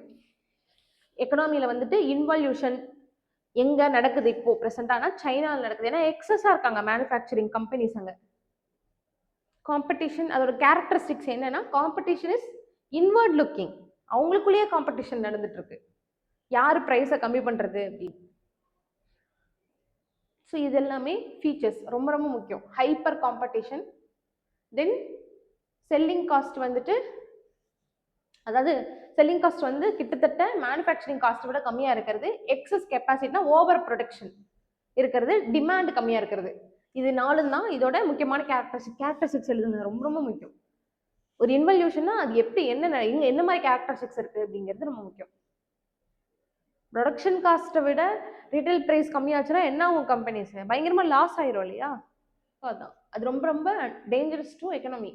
கவர்மெண்ட் வந்து ஸ்டெப் எடுத்தே ஆகணும். இந்த மாதிரி ஒரு சுச்சுவேஷன் தான் இந்தியா ஃபேஸ் பண்ணுச்சுன்னா, இது வரையும் பண்ணலை. அதுதான் சைனீஸ் ப்ராடக்ட்ஸ் எல்லாமே சீப்பாக இருக்கும். நீங்கள் பார்த்துருப்பீங்க சைனீஸ் டாய்ஸு எல்லாமே சீப்பாக இருக்க காரணமே இது இன்வல்யூஷன் தான். புரியுதா உங்களுக்கு? ஓகே, இது வேணாம், டீசென்ட்ரலைஸ் ஃபினான்ஸ் இப்போ உங்களுக்கு அது ரொம்ப புரியாதுன்னு நினைக்கிறேன் அந்தளவுக்கு. தென் சாலிஃபிகேஷன் டெக்னாலஜி. டெசர்ட்ஸில் வந்துட்டு கிராப்ஸ் க்ரோ பண்ணுறது எவ்வளோ கஷ்டம், ரொம்ப கஷ்டம், பாசிபிளே கிடையாது. பட் அங்கே இருக்க மக்களுக்கு லைவ்லிஹுட் வேணும் இல்லையா? ஸோ அதுக்காக ராஜஸ்தானில் சென்ட்ரல் யூனிவர்சிட்டி ஆஃப் ராஜஸ்தான் ஒரு சாலிஃபிகேஷன் டெக்னாலஜி கொண்டு வந்திருக்காங்க. அது என்னன்னா biotech based method that transform loose deserts into soil like medium. Biotechnology என்ன மாதிரி என்ன பாருங்க, அதாவது பாலிமர்ஸ் யூஸ் பண்ணலாம், பயோடெக்னாலஜிக்கல் டிசைன்டு பாலிமர்ஸ், இந்த மாதிரி டெக்னாலஜிஸ்லாம் யூஸ் பண்ணி பயோ ஃபார்முலேஷன்ஸ் இதெல்லாம் யூஸ் பண்ணி சாயிலை வந்துட்டு டைட்டன் பண்ணுற டெக்னாலஜி, அதுதான் சாலிஃபிகேஷன் டெக்னாலஜி. ஸோ நோட் பண்ணிக்கோங்க, சாலிஃபிகேஷன். நியூஸ் பேப்பர் வந்து முடிஞ்சளவுக்கு டெய்லி படிங்க, லைட்டாக புரியாட்டியும் பரவாயில்ல, ஜஸ்ட் படிங்க, ரீட் பண்ணி உங்களுக்கு கனெக்ட் ஆகும் சம்திங். ஓ இதுதான் அதுவா அப்படின்னு. இதெல்லாம் அந்த அனலைசேஷனே இல்லாமல் போயிடும். இதை மட்டும் நீங்கள் படிச்சுட்டு பத்தாதது, அனலைஸ் பண்ணணும் நீங்களா போயிட்டு என்ன ஏது எப்படி அப்படின்னு. ஸோ போனட் மக்காக்ஸ்ங்கிறது மங்கி மாதிரி தான் இருக்கும், but they're not monkey, long tail இருக்கும், அந்த மாதிரி சில கேரக்டரிஸ்டிக்ஸ் இருக்கு. So bonnet macaques they are endemic to India, Western Ghats. ஓகேவா? ஸோ இது உங்களுக்கு என்வரான்மெண்ட் சயின்ஸ் உங்களுக்கு முன்னாடி காமிச்சிருக்கேன். என்வரான்மெண்ட் சயின்ஸ் கொஸ்டின்ஸ் எப்படி வரும்னு, ஸ்பீஷிஸ் பற்றி தான் வரும். கிட்டத்தட்ட 8 கொஸ்டினுமே ஸ்பீஷிஸ் பற்றி தான் வரும். ஒரு ஸ்பீஷிஸ் இருக்குன்னா அதோட ஐயூசிஎன் ஸ்டேட்டஸ் என்ன, அது எங்க இருக்கு, எங்க மட்டும் இருக்கு. போனட் மக்காக் பார்த்தீங்கன்னா இந்தியாவில் வெஸ்டர்ன் காட்ஸ்ல மட்டும் தான் இருக்கு. வெஸ்டர்ன் காட்ஸ் ஒரு இடத்துல மட்டும் இருந்துச்சுன்னா அதை நம்ம எண்டமிக்னு சொல்லுவோம் இல்லையா? So it is endemic to India. Then it is known for it's bonnet shaped hair. இது அந்த போனட் மக்காஸ். ஸோ வெஸ்டர்ன் காட்ஸில் இங்கே சதர்ன் பிளைன்ஸ் அண்ட் ஹார்பன் ஃப்ரிஞ்சஸில் இருக்குது. ஸோ இதோட கேரக்டரிஸ்டிக்ஸ் ரொம்ப ரொம்ப முக்கியம். It is a female dominated social institution. Females தான் அந்த குரூப்பை லீட் பண்ணுது. தென் அதான் சேம் அதே தான். ஃபிலோபேட்ரிக் அப்படின்னா ஸ்டேட் நாடல் குரூப்ஸ், அதாவது கிராண்ட் மதர் டாட்டர் எல்லாமே ஒரு குரூப்பாக இருப்பாங்க. அதுதான் இந்த ஃபிலோபேட்ரிக். தென் ஆம்னிவோரஸ். ஜென்ரலாக மங்கீஸ் வந்து ஃப்ரூட்ஸ் மட்டும் தானே சாப்பிடும், பட் சம் மங்கீஸ் வந்துட்டு மீட்ஸ் கூட சாப்பிடும். ஸோ இது ஆம்னிவோரஸ். ஓகேவா? So they live close to human habitations. IUCN status ரொம்ப ரொம்ப முக்கியம். வல்னரபிள் நோட் பண்ணிக்கோங்க. ராம்சர் சைட்னா என்னது? பல டைம் சொல்லியிருக்கேன் நானே கிளாஸ்ல, இதுக்கு முன்னாடி எடுத்த கிளாஸ்ல ராம்சர் சைட்ஸ் பத்தி டீட்டெயிலா ஒரு டைம் சொல்லியிருக்கேன். Correct, nice. வெட்லேண்ட் கன்சர்வேஷன் பண்றது தான் இந்த வெட்லேண்ட்ஸ் எல்லாத்தையுமே நம்ம என்ன என்ன கரெக்டாக சொல்லுங்க. ஏதாவது கரெக்ட் தான், வெட்லேண்ட் கன்சர்வேஷன் தான். வேற எப்படி வெட்லேண்ட் கன்சர்வேஷன் எப்படி? வெட்லேண்ட்ஸை நம்ம டெசிக்னேட் பண்ணுவோம் இந்தியாவிலேருந்து. அதை ராம்சர் அப்ரூவ் பண்ணதுக்கப்புறம் அந்த வெட்லேண்ட்ஸை ராம்சர் சைட்னு அனௌன்ஸ் பண்ணிட்டாங்கன்னா அதை நம்ம ப்ரொடெக்ட் பண்ணியே ஆகணும். ஓகேவா? அதை மானிட்டர் பண்ணுவாங்க ராம்சர் குரூப் வந்துட்டு. ஸோ அதுதான் இந்தியா இப்போ 2 நியூ ராம்சர் சைட்டை ஆட் பண்ணியிருக்கு. பாருங்க, பீகார்ல இருக்கு இது ரெண்டுமே. உதய்பூர் ஜீலன், கோகுல் ஜலாஷே, ரெண்டுமே ஆக்ஸ்போ லேக். ஆக்ஸ்போ லேக்னா என்னது?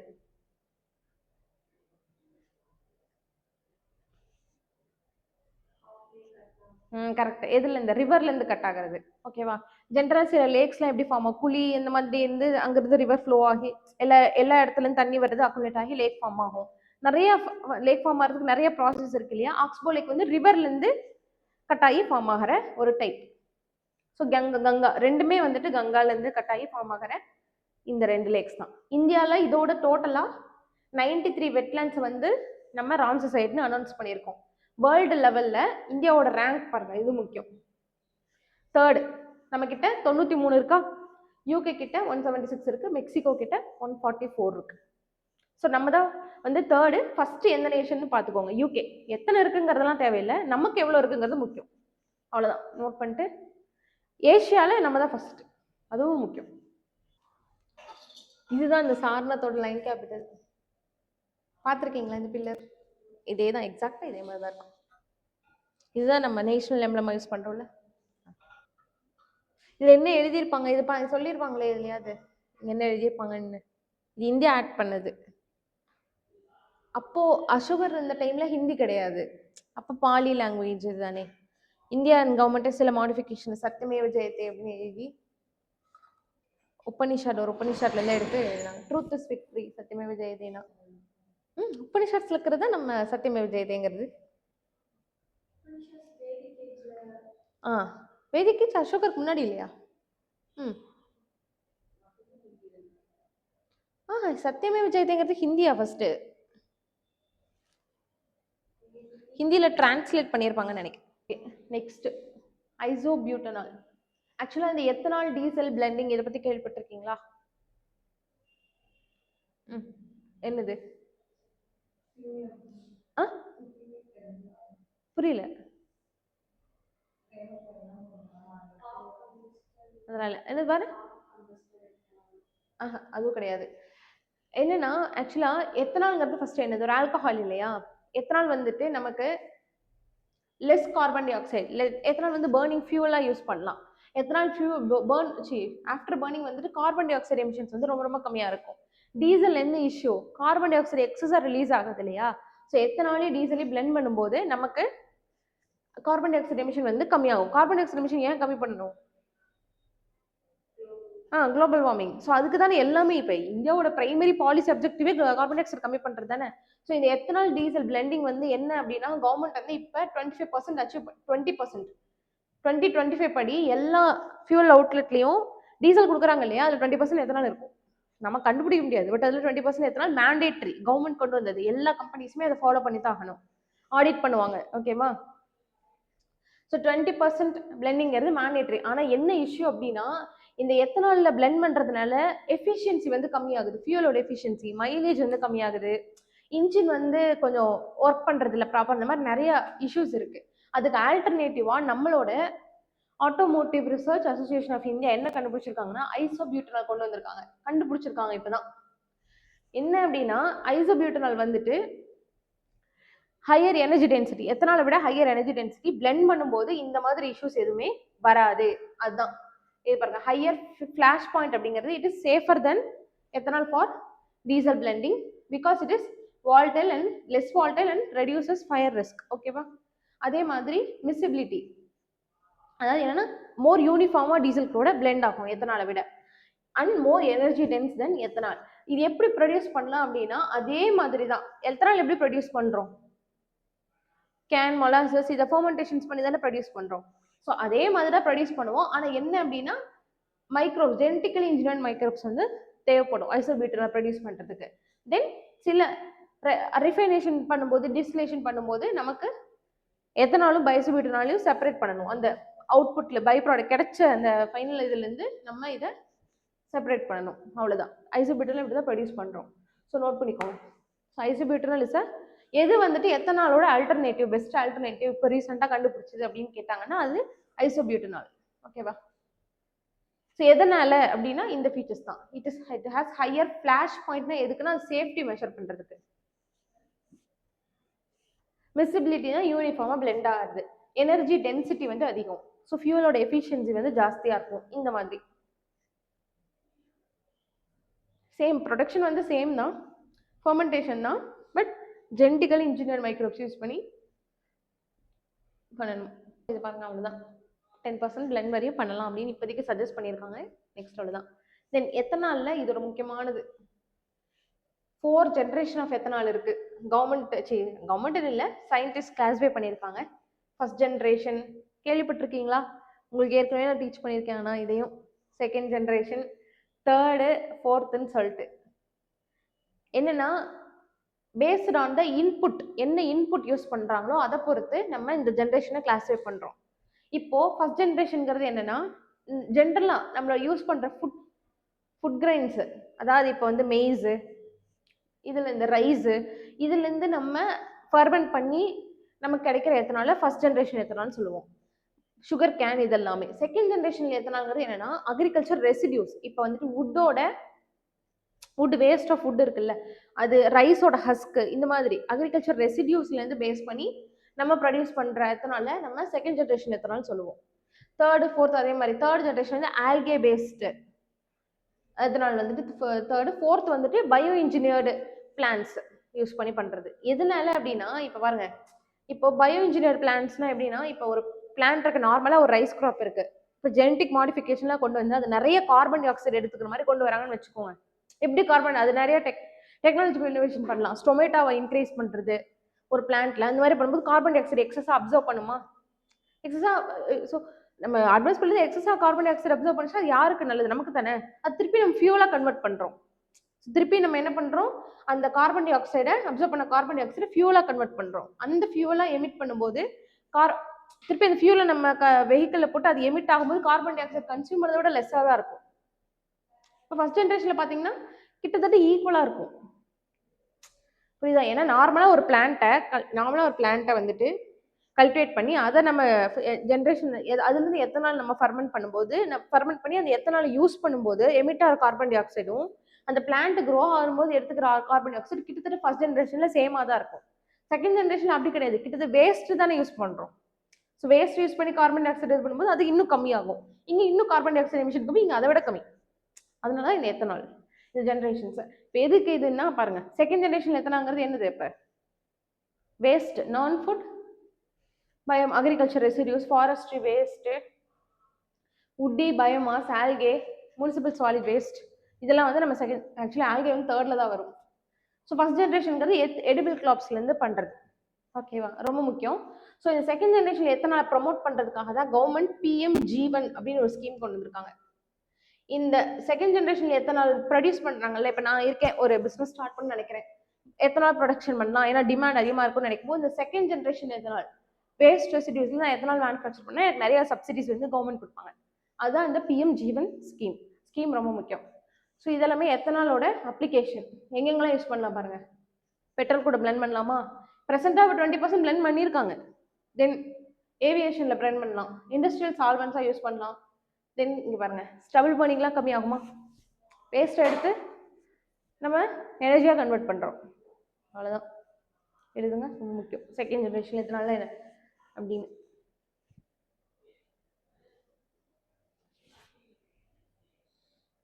புரிஞ்சா? ரெண்டுக்கும் டிஃப்ரென்ஸ், ஃபர்ஸ்ட் ஜென்ரேஷனுக்கும் செகண்ட் ஜென்ரேஷனுக்கும் எத்தனாலுக்கும் என்ன difference?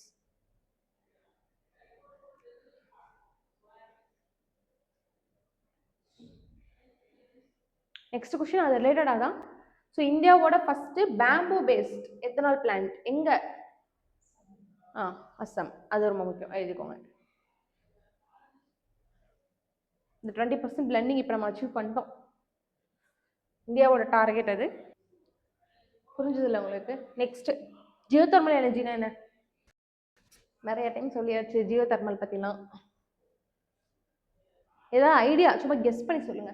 Wind energy, solar energy, அந்த மாதிரி ஜியோ பேர்லயே இருக்கு ஜியோ தெர்மல். ஜியோனா குளோபா? எர்த் இல்லையா ஜியோனா? எர்த்னா இது எர்த், இதேதான் ஜியோ தெர்மல் எனர்ஜினா. ஓகே, இப்போ சொன்னேன்ல கொஞ்ச நேரத்துக்கு முன்னாடி ஸ்ப்ரிங்ஸ் எப்படி கீழே இருந்து ஹீட் வருது இல்லையா, அந்த வேப்பர் அதை யூஸ் பண்ணி எனர்ஜியா கன்வெர்ட் பண்ணுது, டர்பைனை ரன் பண்ண வச்சு எலக்ட்ரிசிட்டி ப்ரொடியூஸ் பண்றது. ஸோ அண்டர் கிரவுண்ட்லேருந்து யூஸ் பண்ற ரிசோர்சஸ். ஸோ இந்தியா வந்துட்டு national policy on Jio thermal energy வந்து இப்போ லான்ச் பண்ணியிருக்காங்க. ரொம்ப ரொம்ப முக்கியம்.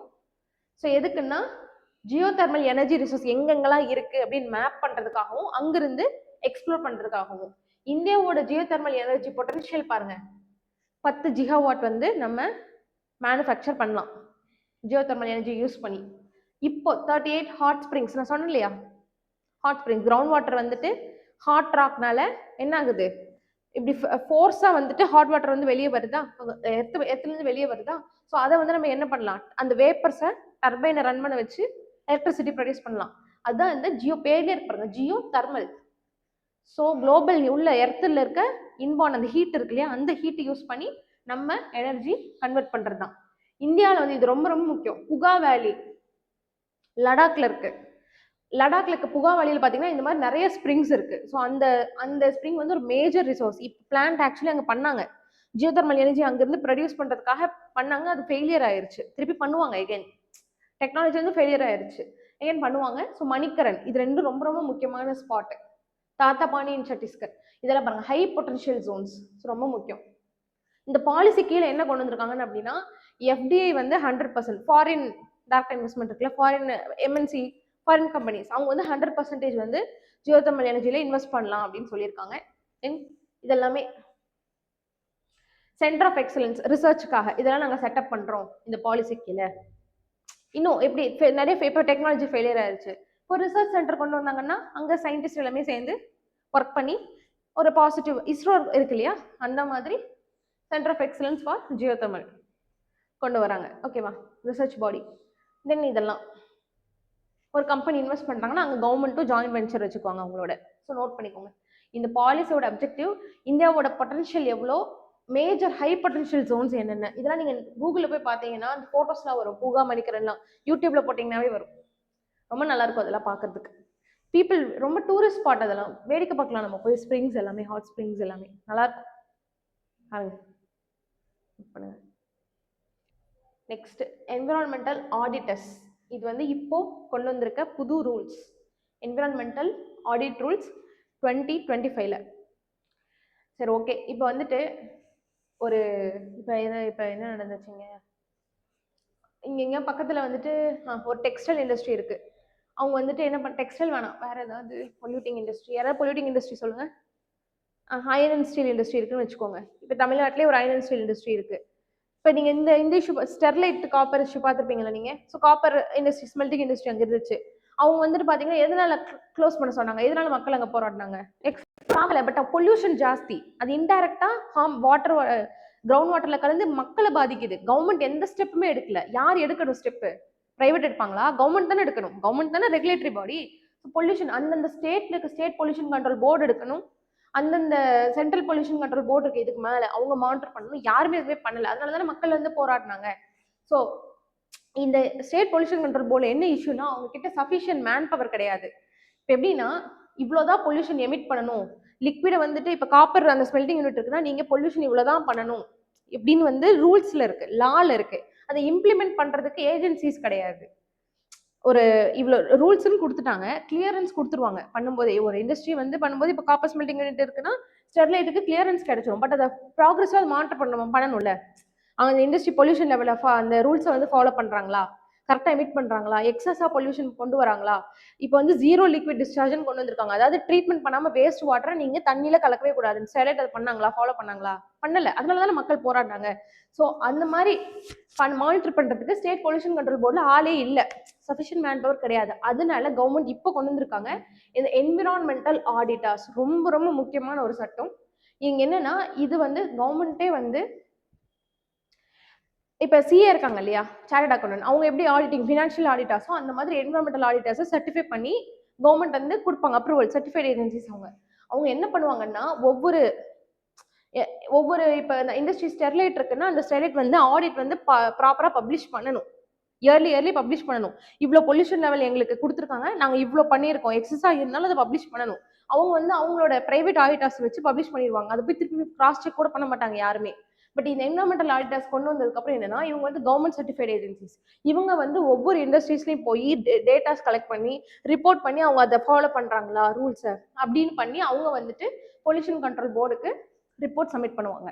ஸோ இந்த ஒரு இது வந்துட்டு என்விரான்மெண்டல் கவர்னன்ஸில் ஒரு ரெவல்யூஷனரி ஸ்டெப். இதுவரை இந்தியாவில் இப்படி ஒரு ஸ்டெப் இல்லை.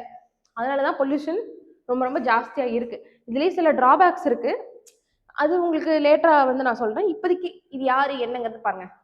They are certified agencies to authorized to inspect, verify, audit industrial and infrastructure projects. அவங்க எந்த என்விரான்மெண்டல் ஆடிட் ரூல்ஸ் 2025 கீழே அவங்க வந்து எஸ்டாப்ளிஷ் பண்ணியிருக்காங்க. அவங்களோட ஃபங்க்ஷன்ஸ் பாருங்க.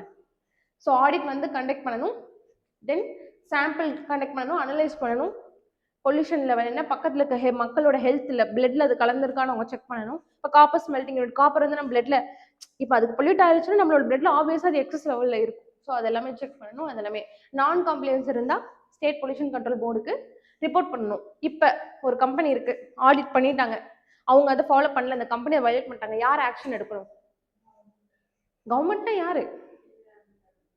அதுதான் கிடையாது, அவங்களுக்கு அந்த பவர் கிடையாது. ஆடிட்டிங் பவர் மட்டும் தான். ஸ்டேட் பொல்யூஷன் கண்ட்ரோல் போர்டு தான் ஸ்டெப் எடுக்கணும். புரியுதா? அவங்க ஒரு ஆடிட்டர், அவங்க அக்கௌண்டபிளுக்கு எடுத்துக்க முடியாது. அவங்க இது டேட்டான்னு மட்டும்தான் ஆடிட் பண்ணி. ஆடிட்டோட ஃபங்க்ஷன் என்ன தானே, என்ஃபோர்ஸ்மெண்ட் ஃபங்க்ஷன் வந்து பொல்யூஷன் கண்ட்ரோல் போர்டு கிட்ட தான் இருக்கு.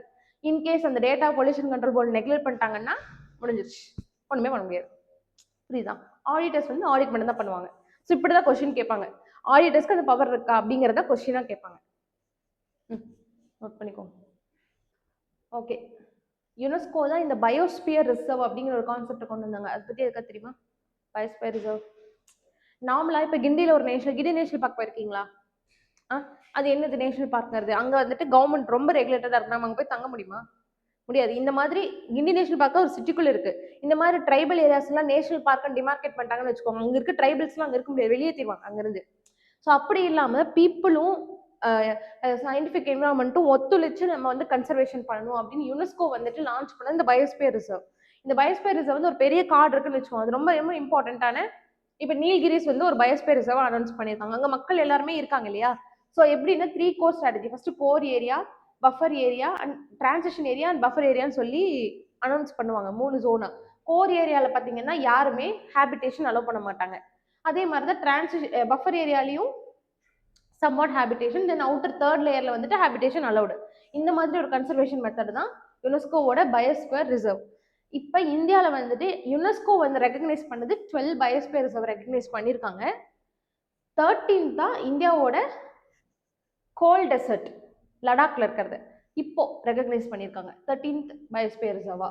ஓகேவா? World network of biosphere reserve. அது இல்லாமல் India extra 5 biosphere India nation wise announce பண்ணியிருக்காங்க. ஆனால் யுனெஸ்கோ ரெகக்னைஸ் பண்ணது இது 13. நோட் பண்ணிக்கோங்க. எந்த நெட்வொர்க் வந்து 13th பயோஸ்பியர் ரிசர்வா யுனெஸ்கோவோட வேர்ல்டு நெட்வொர்க் ஆஃப் பயோஸ்பியர் ரிசர்வ்ல ஆட் ஆகுதுன்னா cold desert biosphere reserve from Ladakh, Himachal Pradesh, அந்த ஏரியா ஃபுல்லாகவே. UNEP young champions of the earth award. இந்த அவார்டு வந்துட்டு யுஎன்இபி யாரு கொடுக்குறாங்கன்னா யூத்ஸ், என்விரான்மெண்டல் கன்சர்வேஷன்ல இன்வால்வ் ஆகிற யூத்ஸுக்கு. இந்த வருஷம் இந்தியாவிலேருந்து ஜினாலி மோடி அவரு பாருங்க, பனோஃபி லெதர், எக்கோ ஃப்ரெண்ட்லி லெதர் வந்து எப்பவுமே எதுலேருந்து ப்ரொடியூஸ் பண்ணுவாங்க? அனிமலோட ஸ்கின்லேருந்து தானே. ஸோ பனானாவோட கிராப் பேஸ்ட்லேருந்து அவர் இந்த லெதர் கண்டுபிடிச்சிருக்காரு. பனோஃபி லெதர் பேர்லேயே இருப்பாங்க, பனானா பனோஃபி லெதர் வந்துட்டு ப்ரொடக்ஷனுக்காக அவருக்கு வந்துட்டு யுஎன்இபி இந்த வருஷம் champions of the earth award கொடுத்துருக்காங்க. ஸோ நோட் பண்ணிக்கோங்க. இது ரொம்ப முக்கியமானது ஆக்சுவலாக. பெட்லா நேஷனல் பார்க் வந்து ஜார்க்கண்டில் இருக்க one of the major national park. இப்போ அங்கே வந்து ஏஐ எனேபிள்டு நேச்சுரல் எக்ஸ்பீரியன்ஸ், அதாவது வந்துட்டு இந்த விர்ச்சுவல் விஆர் இதெல்லாம் யூஸ் பண்ண, இந்த தெரியுமா உங்களுக்கு ஏஆர் விஆர் விர்ச்சுவல் ரியாலிட்டி இதெல்லாம் நீங்கள் எஸ் ஸ்ட்ரைட்டாக போய் அந்த ஜூம்லேயே பார்க்குற மாதிரி இருக்கும். அதை நீங்கள் லான்ச் பண்ணியிருக்காங்க. இந்த பெட்லா நேஷனல் பார்க் வந்துட்டு ரொம்ப முக்கியம், ஜார்க்கண்டில் இருக்கு. Then next 2D materials. இதுவும் நான் ஏற்கனவே டீச் பண்ணியிருக்கேன். ஜென்ரலாக எல்லா மெட்டீரியலுமே 3D தான். இப்போ நம்ம ஒரு காப்பர் எடுத்துட்டாலும் ஒரு கோல்டு எடுத்துட்டாலும் த்ரீ டைமென்ஷனல். 2D மெட்டீரியல்ங்கிறது என்னன்னா, they're super thin materials, 1 atom thick, thinner than anything you can image. Graphene தெரியுமா உங்களுக்கு? கிராஃபின் தெரியாதா? இருக்குமே. ஸோ இதுதான் கிராஃபின். ஸோ இது பாருங்க, பார்த்தாவே உங்களுக்கு தெரியுது 2 dimensional, 3 dimensional கிடையாது. இந்த மாதிரி வெரி தின். இது வந்து கிராஃபைட் ஒரு மினரல்லேருந்து எக்ஸ்ட்ராக்ட் பண்ணது, கிராஃபைட்லேருந்து எக்ஸ்ட்ராக்ட் பண்ணி எடுத்தது தான் இந்த கிராஃபின் அப்படிங்கிற இந்த 2D மெட்டீரியல். ஸோ இந்த மாலிப்டினம் டைசல்ஃபைட் இதெல்லாமே 2D. ஓகேவா? இதோட யூஸ் தான் ரொம்ப முக்கியம். ஃபர்ஸ்ட் அதோட ஸ்ட்ரக்சர் பார்த்துக்கோங்க. சயின்ஸ் அண்ட் டெக்ல வரும் இந்த கொஸ்டின். ஸோ இது வருஷம் இந்த 2D மெட்டீரியல்லேருந்து ஒரு கொஸ்டின் கேட்டுருவாங்க அதோட ப்ராப்பர்ட்டிஸில். ஏன்னா 3D மெட்டீரியலை விட 2D மெட்டீரியல்ஸ்க்கு நிறைய யூனிக் ப்ராப்பர்ட்டிஸ் இருக்கு. ஸோ அதனால் வருஷம் ஒரு கொஸ்டின் வந்துடும் இதுலேருந்து. So they are flat like a sheet of paper at atomic level, giving them special properties. பார்த்தீங்களா எப்படி இருந்துச்சு? பேப்பர் மாதிரி இருந்துச்சா இல்லையா? ஓகே. ஸோ இதை வந்து 2004 சயின்டிஸ்ட் கிராஃபைட்ல இருந்து, கிராஃபைட் யூஸ் பென்சில் லெட்ல யூஸ் பண்ணுறோம்ல கிராஃபைட், அதுலேருந்து பீல் ஆஃப் பண்ணி எடுத்தது. ஸோ 2010 இதுக்காக நோபல் ப்ரைஸ் கூட அவர் வாங்கியிருப்பாரு. ஸோ யூனிக் ப்ராப்பர்ட்டி இதுதான் ரொம்ப ரொம்ப முக்கியம்.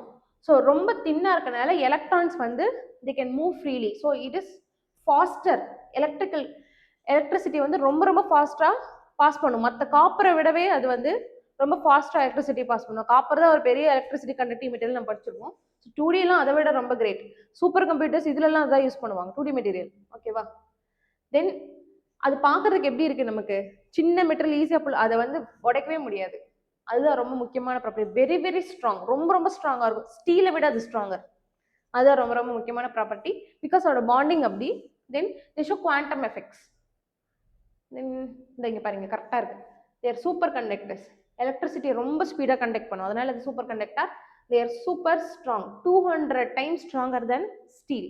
ஆனால் பார்க்கறதுக்கு அப்படி தெரியாது. தேர் டியூனபிள் சிப்ஸ். ப்ரெசென்ட்டாக நம்மளோட செமிகண்டக்டர்ஸ் எல்லாத்துலேயுமே அதான் யூஸ் பண்ணுறாங்க. இதே குவாண்டம் ப்ராப்பர்ட்டி இருக்கு. ரொம்ப முக்கியமானது, நோட் பண்ணிக்கோங்க. 2D மெட்டீரியல்ஸோட property. காப்பரு, அயனு எல்லாமே 3D. கிராஃபின், மாலிப்டினம் டைசல்ஃபேட் இதெல்லாம் 2D. கிராஃபைட்டே 3D தான். அதுலேருந்து எக்ஸ்ட்ராக்ட் பண்ணப்பட்டது இந்த 2D மெட்டீரியல். ஓகேவா? அண்டர்ஸ்டாண்டா? நெக்ஸ்ட், மலேரியாக்கு வேக்சின் இருக்கா இந்தியாவில்? இதுவரை இல்லை இல்லையா? இப்போ கண்டுபிடிச்சிருக்காங்க, அட்ஃபெல்சிவெக்ஸ். ரொம்ப முக்கியமானது. கண்ட்ரியோட ஃபர்ஸ்ட் இண்டிஜீனியஸ் மலேரியல் வேக்சின் யார் டெவலப் பண்ணியிருக்கா? ICMR. ஓகேவா? Indian council of medical research. இந்தியாவோட first recombinant chimeric multistage malarial vaccine. Plasmodium falciparum தானே காசல் ஏஜென்ட் மலேரியாவோடது. ஸோ பாருங்க, அதான் இது ரொம்ப முக்கியமானது. இப்போ இந்தியா டெவலப் பண்ணியிருக்க மலேரியல் வேக்சின் அட்ஃபெல்சிவெக்ஸ். இது பாருங்க, பிரெயின் இன்ஜுரி டிடெக்ட் பண்றதுக்காக இந்த செரிபோ அப்படிங்கிறது ICMR டெவலப் பண்ண ஹேண்ட்ஹெல்ட் டிவைஸ். இங்க வச்சாவே பிரெயின் இன்ஜுரி என்ன இருக்குன்னு டிடெக்ட் பண்ணிடலாம். நம்ம இது எடுக்க தேவையில்லை, ஸ்கேன் எடுக்க தேவையில்லை. ஸோ அதான் Cerebo, non invasive diagnostic device for brain injuries. Then NIRF. இது வந்து TNPSCல எப்பயுமே கேட்பாங்க. NIRF national institutional ranking framework. இப்போ நீங்க காலேஜ் தானே படிக்கிறீங்க, இந்தியாவில் எது பெஸ்ட் காலேஜ், எந்த ஹையர் எஜுகேஷன் பெஸ்ட் காலேஜுங்கிற ஆனுவல் பப்ளிகேஷன் வந்துட்டு NIRF தான். யார் ரிலீஸ் பண்ணுவா அப்படின்னா மினிஸ்ட்ரி ஆஃப் எஜுகேஷன் ரிலீஸ் பண்ணுவாங்க. ஓகேவா? ஸோ என்னென்ன வெயிட்டேஜ் பாருங்க. டீச்சிங் எப்படி இருக்கு, லேர்னிங் எப்படி இருக்கு, ரிசோர்ஸ் எப்படி இருக்குங்கிறதுக்கு 30% வெயிட்டேஜ், ரிசர்ச் அண்ட் ப்ரொஃபஷனல் ப்ராக்டிஸ்க்கு 30%, கிராஜுவேஷன் அவுட்கம்க்கு 20%, அவுட்ரீச் அண்ட் இன்க்ளூசிவிட்டி 20 அண்ட் பர்செப்ஷனுக்கு 10. IIT மெட்ராஸ் தான் இப்போ வரையுமே, IIT மெட்ராஸ் தான் எல்லா இதுலையுமே, எல்லா ஓவரால் கேட்டகரியில. யூனிவர்சிட்டி வைஸ் பார்க்கும்போது IIC பெங்களூர். ஓகேவா. ஓவரால் கேட்டகரியில் ஐஐடி மெட்ராஸ் மட்டும் தெரிஞ்ச போதும். டிஎன்பிசியில் லாஸ்ட் இயர் டைரக்ட் கொஸ்டினாக கேட்டிருந்தாங்க. நேஷனல் இன்ஸ்டிடியூஷன் ரேங்கிங் ஃப்ரேம்வொர்க் படி எந்த higher education institution top 1 rank அப்படின்னு. ஓகேவா. நெக்ஸ்ட் எஸ்சிஓ என்னது? Shanghai cooperation organisation. இது ஆல்ரெடி இதுவும் நான் டீச் பண்ணியிருக்கேன். ஷாங்காய் கோஆப்ரேஷன் ஆர்கனைசேஷன் பேர்லே இருக்கு ஷாங்காய். ஸோ சில எப்பவுமே உங்களுக்கு இன்டர்நேஷனல் பாடிஸை பொறுத்த வரையும் சில கவர்மெண்ட்ஸ்லாம் சேர்ந்து ஃப்ரெண்ட்லி நேஷன்ஸ்லாம் சேர்ந்து ஒரு ரீஜனல் ஆர்கிடெக்சர் உருவாக்குவாங்க. அந்த மாதிரி இது எஸ்சிஓ. எஸ்சிஓவோட மெம்பர்ஸ் பாருங்க யார் யாருன்னு. 10 மெம்பர்ஸ் இருக்காங்க. ரொம்ப ரொம்ப முக்கியம். சைனா, ரஷ்யா, இந்தியா இருக்கு, பாகிஸ்தான், இது எல்லாமே central Asian Nations. Kazakhstan, Kyrgyzstan, Tajikistan, Uzbekistan. Iran 2023 join பண்ணாங்க. இதுதான் முக்கியமே. Belarus first European nation. இது வந்து பாருங்க எல்லாமே ஏஷியன் நேஷனா. பெலாரஸ் தான் first European nation to join SEO. இது எல்லாம் இப்போ பார்த்தீங்கன்னா இந்த மாதிரி ஏஷியன் நேஷன்ஸ் எல்லாத்தையுமே யூரோப்பியன் நேஷன்ஸ் வந்து யாருமே ஜாயின் பண்ண மாட்டாங்க ஏஷியன் குரூப்பிங்ல. பிகாஸ் ஒரு கோல்டு வார் மாதிரி. But first European nation Belarus வந்து ஜாயின் பண்ணியிருக்காங்க. அவங்க ரஷ்யாவோட அலை ஆக்சுவலாக. கிட்டத்தட்ட அலை மீன்ஸ் அவங்க ஒரு ஃப்ரெண்ட்லி நேஷன் அந்த மாதிரி. ஸோ இந்த வருஷம் சமிட் எஸ்சிஓ ஆனுவல் வருஷம் எஸ்சிஓ சமிட் நடக்கும். இந்த வருஷம் ஃபர்ஸ்ட் டைம் சைனா வந்து ஹோஸ்ட் பண்ணியிருக்காங்க. இந்தியாவும் அட்டன் பண்ணாங்க. It is the largest SEO submit held so far. இதோட தீம் பாருங்க, promoting the Shanghai spirit SEO in action. இதோட அவுட்கம் இதெல்லாமே. ஸோ எஸ்சிஓ டெவலப்மெண்ட் பேங்க் ஒன்று நாங்கள் செட்டப் பண்ணுறோம் அப்படின்னு ஒரு பிளான் பண்ணியிருக்காங்க எல்லா நேஷன்ஸும் சேர்ந்து. தென் இதெல்லாம் சும்மா லாவோஸ் வந்து பார்ட்னர் எஸ்சிஓ பார்ட்னர் கேட்டகரிக்கு ஆட் பண்ணியிருக்காங்க இந்த வருஷம். இது தேவையில்லை, மெம்பர்ஸ் ரொம்ப முக்கியம். ஸோ எஸ்சிஓ சமிட் இந்த வருஷம் ஹோஸ்ட் பண்ணது சைனா. டீம் என்ன? Tianjin declaration is related to அப்படின்னு கேட்டாங்கன்னா it is related to SEO submit. அவ்வளோதான். ஆக்சுவலி இது ஒரு இம்பார்ட்டண்ட்டான இது. நம்ம முன்னாடி பார்த்தோம் இல்லையா பைலேட்டரல் இன்வெஸ்ட்மெண்ட் ட்ரீட்டி. அந்த மாதிரி தான் இது. யூகேவும் இந்தியாவும் லான்ச் பண்ணியிருக்க இன்ஃப்ராஸ்ட்ரக்சர் ஃபினான்சிங் பிரிட்ஜ். இதை கெஸ் பண்ணுங்க பேரை வச்சு. Infrastructure financing bridge.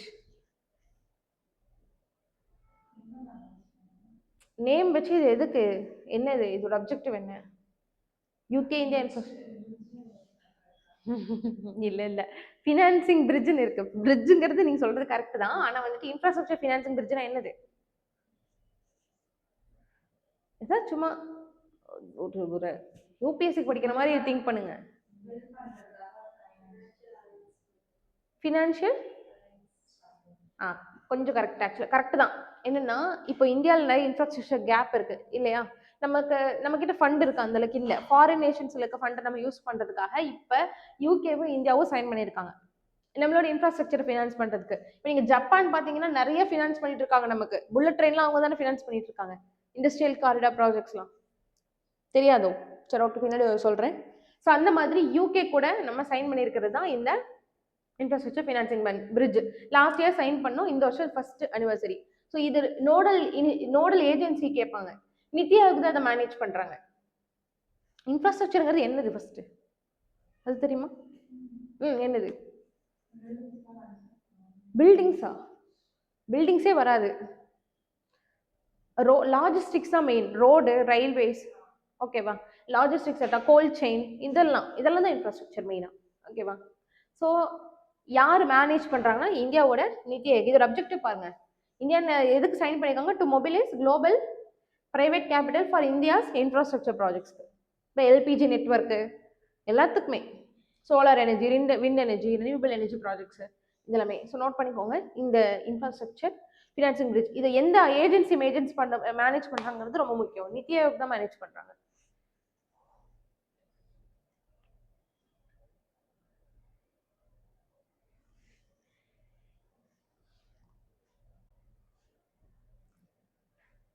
தென் இது ரொம்ப முக்கியம். யூனிவர்சல் போஸ்டல் யூனியன் எதுக்குன்னா வேர்ல்டு லெவலில் போஸ்ட் போகல. இங்கிருந்து ஃபாரின் நேஷன்ஸ்க்கு ஒரு சீக்ரெட் போஸ்ட்லாம் அனுப்பலாம். என்ன வேணாலும் இருக்கலாம். நார்மல் ஹியூமன்ஸை நம்மளும் போஸ்ட் அனுப்பலாம், கவர்மெண்ட்டும் அனுப்பலாம், எது வேணாலும் இருக்கும் இல்லையா. ஸோ அதையெல்லாம் வந்து ஒரு மேனேஜ் பண்றதுக்காக UPO universal postal union. It is United nation body. ஓகேவா. எஸ்டாப்ளிஷ் பண்ணது பழங்காலத்தில் எஸ்டாப்ளிஷ் பண்ணது பாருங்க 1874. It is the second oldest international organisation. ஓகேவா? ஸோ இப்போ இந்தியா வந்துட்டு அதில் அதில் வந்துட்டு சில பாடிஸ் இருக்கு. So council of administration and postal operation council இதுக்கு எலெக்ட் பண்ணப்பட்டிருக்காங்க. ஸோ இது கொடுத்ததே மெயின் எதுக்குன்னா, இங்க பாருங்க 122 நேஷன்ஸ் வந்து இதோட மெம்பர் நேஷன்ஸா இருக்கு. இது இட் இஸ் யுனைடெட் நேஷன் பாடி. ஒரு டைம் யூபிஎஸ்சியில் கேட்டிருந்தாங்க 4 பாடி கொடுத்துட்டு இது எது வந்து யுனைடெட் நேஷன்ஸ் பாடி அப்படின்னு. ஸோ அதுக்காக தான் இது கொடுத்தது. யுனிவர்சல் போஸ்டல் யூனியன் இஸ், ஏன்னா இப்போ ரீசெண்டாக இந்தியா எலெக்ட் வேற பண்ணியிருக்காங்க இல்லையா? ஸோ அதனால it is United nation body. Next global peace index. அதான் இது ஒரு சிம்பிள் இதுதான். ஸோ அதான் எல்லா நேஷன்ஸ் ஒவ்வொரு நேஷன்ஸ்லையும் எந்த அளவுக்கு பீஸ் இருக்கு, வார் இருக்கா, பீஸ் இருக்கா, அந்த மாதிரி ரேங்க் பண்ணியிருக்காங்க சிட்டியை. இந்தியாவோட பொசிஷன் முக்கியம். 115th position out of 163. Bad ranking தான், பட் பரவாயில்ல, லாஸ்ட் டைம் விட இம்ப்ரூவ் ஆயிருக்கு. ஸோ இது யார் பப்ளிஷ் பண்ணுறாங்கிறது ரொம்ப ரொம்ப முக்கியம். Institute for economics and peace ஒரு ஹையர் எஜுகேஷன் இன்ஸ்டியூட் தான். யுனைடெட் பெரிய இன்டர்நேஷனல் பாடிலாம் கிடையாது. ஓகேவா? It is international think tank head quarter in Sydney, Australia. இந்தியாவோட ரேங்க் வந்து ரொம்ப முக்கியம்.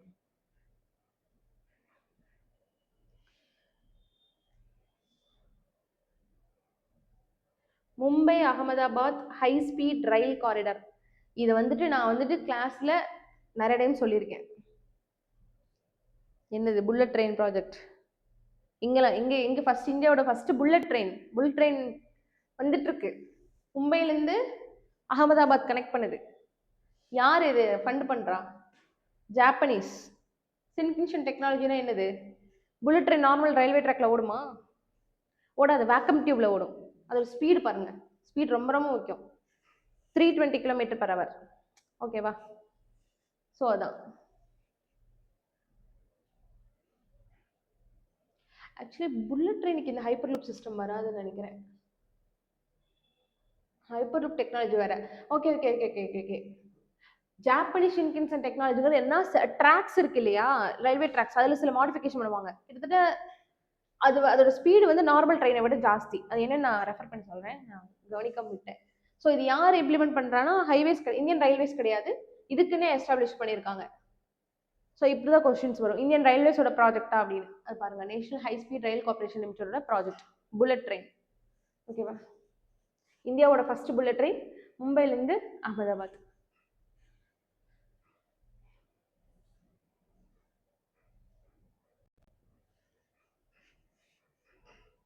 தென் LEADS index.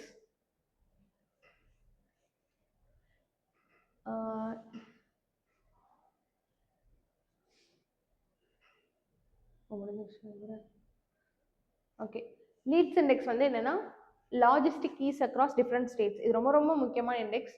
Union ministry of commerce and industry. லாஜிஸ்டிக்ங்கிறது என்னது?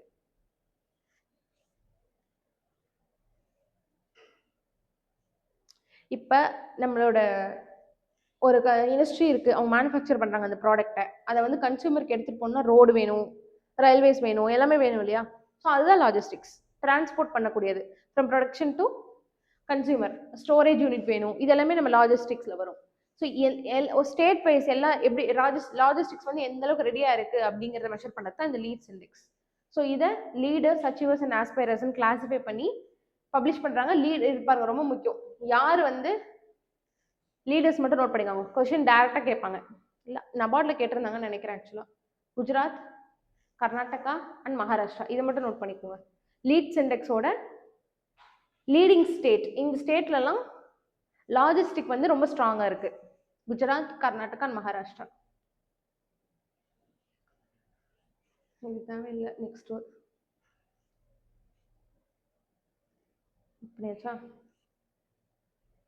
அவ்வளோதான், முடிய போகுது. இதோட முடிச்சுக்கலாம். பிரதான் மந்திரி கேரிப் கல்யாண் அன்ன யோஜனா, ஏதாவது ஐடியா இருக்கா? கோவிட் டைம்ல லான்ச் பண்ணாங்க. ஆக்சுவலி 2023 தான் வந்துச்சு. ஆனால் கோவிட் டைம்ல கொஞ்சம் பேருக்கு மட்டும் தான் லான்ச் பண்ணாங்க. நேஷனல் ஃபுட் செக்யூரிட்டி ஆக்ட், ஏதாவது ஐடியா இருக்கா? பப்ளிக் டிஸ்ட்ரிபியூஷன் சிஸ்டம் இருக்குல்ல, ரேஷன் கொடுக்குறாங்க, இலவச ரேஷன். ஸோ அது வந்துட்டு இந்த நேஷனல் ஃபுட் செக்யூரிட்டி ஆக்ட்ல இந்த ஸ்கீமுக்கு கீழே தான் கொடுக்குறாங்க. கேரிப் கல்யாண் யோஜனா. முன்னாடி வந்துட்டு 2 rupees 1 rupees சார்ஜ் பண்ணிருந்தாங்க தெரியுமா? இப்போ ஃபுல்லாகவே ஃப்ரீ ஆஃப் காஸ்ட். இப்போ காஸ்ட்டே கிடையாது இல்லையா, ஃப்ரீ ஆஃப் காஸ்ட் இப்போ. ஸோ அதான் இந்த பிரதம மந்திரி கேரிப் கல்யாண் யோஜனா. ஸோ இது எந்த மினிஸ்டர் அப்படின்னா மினிஸ்ட்ரி ஆஃப் கன்சூமர் அஃபேர்ஸ் ரொம்ப முக்கியம். எந்த மினிஸ்டர்னு கேட்க வந்தது. Consumer affairs, food and public distribution. இந்தியாவில் தமிழ்நாட்டில் யார் இது? மினிஸ்ட்ரி ஆஃப் ஃபுட்டு தெரியுமா? சரி, ஓகே, பரவாயில்ல. இதோட காம்பனன்ட்ஸ் பார்த்துக்குங்க. ஆண்டோதி அண்ணா யோஜனா, ஏஏ ஹவுஸ் ஹோல்ட்ஸ்ங்கிறது என்னன்னா ரொம்ப புவர் ஃபேமிலி, அவங்களுக்கு மட்டும் 35 கிலோ கொடுப்பாங்க பெர் ஃபேமிலி பெர் மந்த்துக்கு. மற்றவங்களுக்குலாம் 5 கேஜி ஃப்ரீ, இலவசம் ஃபுட். ஓகேவா? ஸோ அவ்வளோதான். இது ரொம்ப முக்கியம். பெனிஃபிஷரிஸ் பாருங்க, 75% ரூரல் பீப்புளும் 50% அர்பன் பீப்புளும் கவர் பண்ணியிருக்காங்க. Entirely free of cost. அவ்வளோதான். இதை மட்டும் நோட் பண்ணிக்கோங்க. ஸ்கீமோட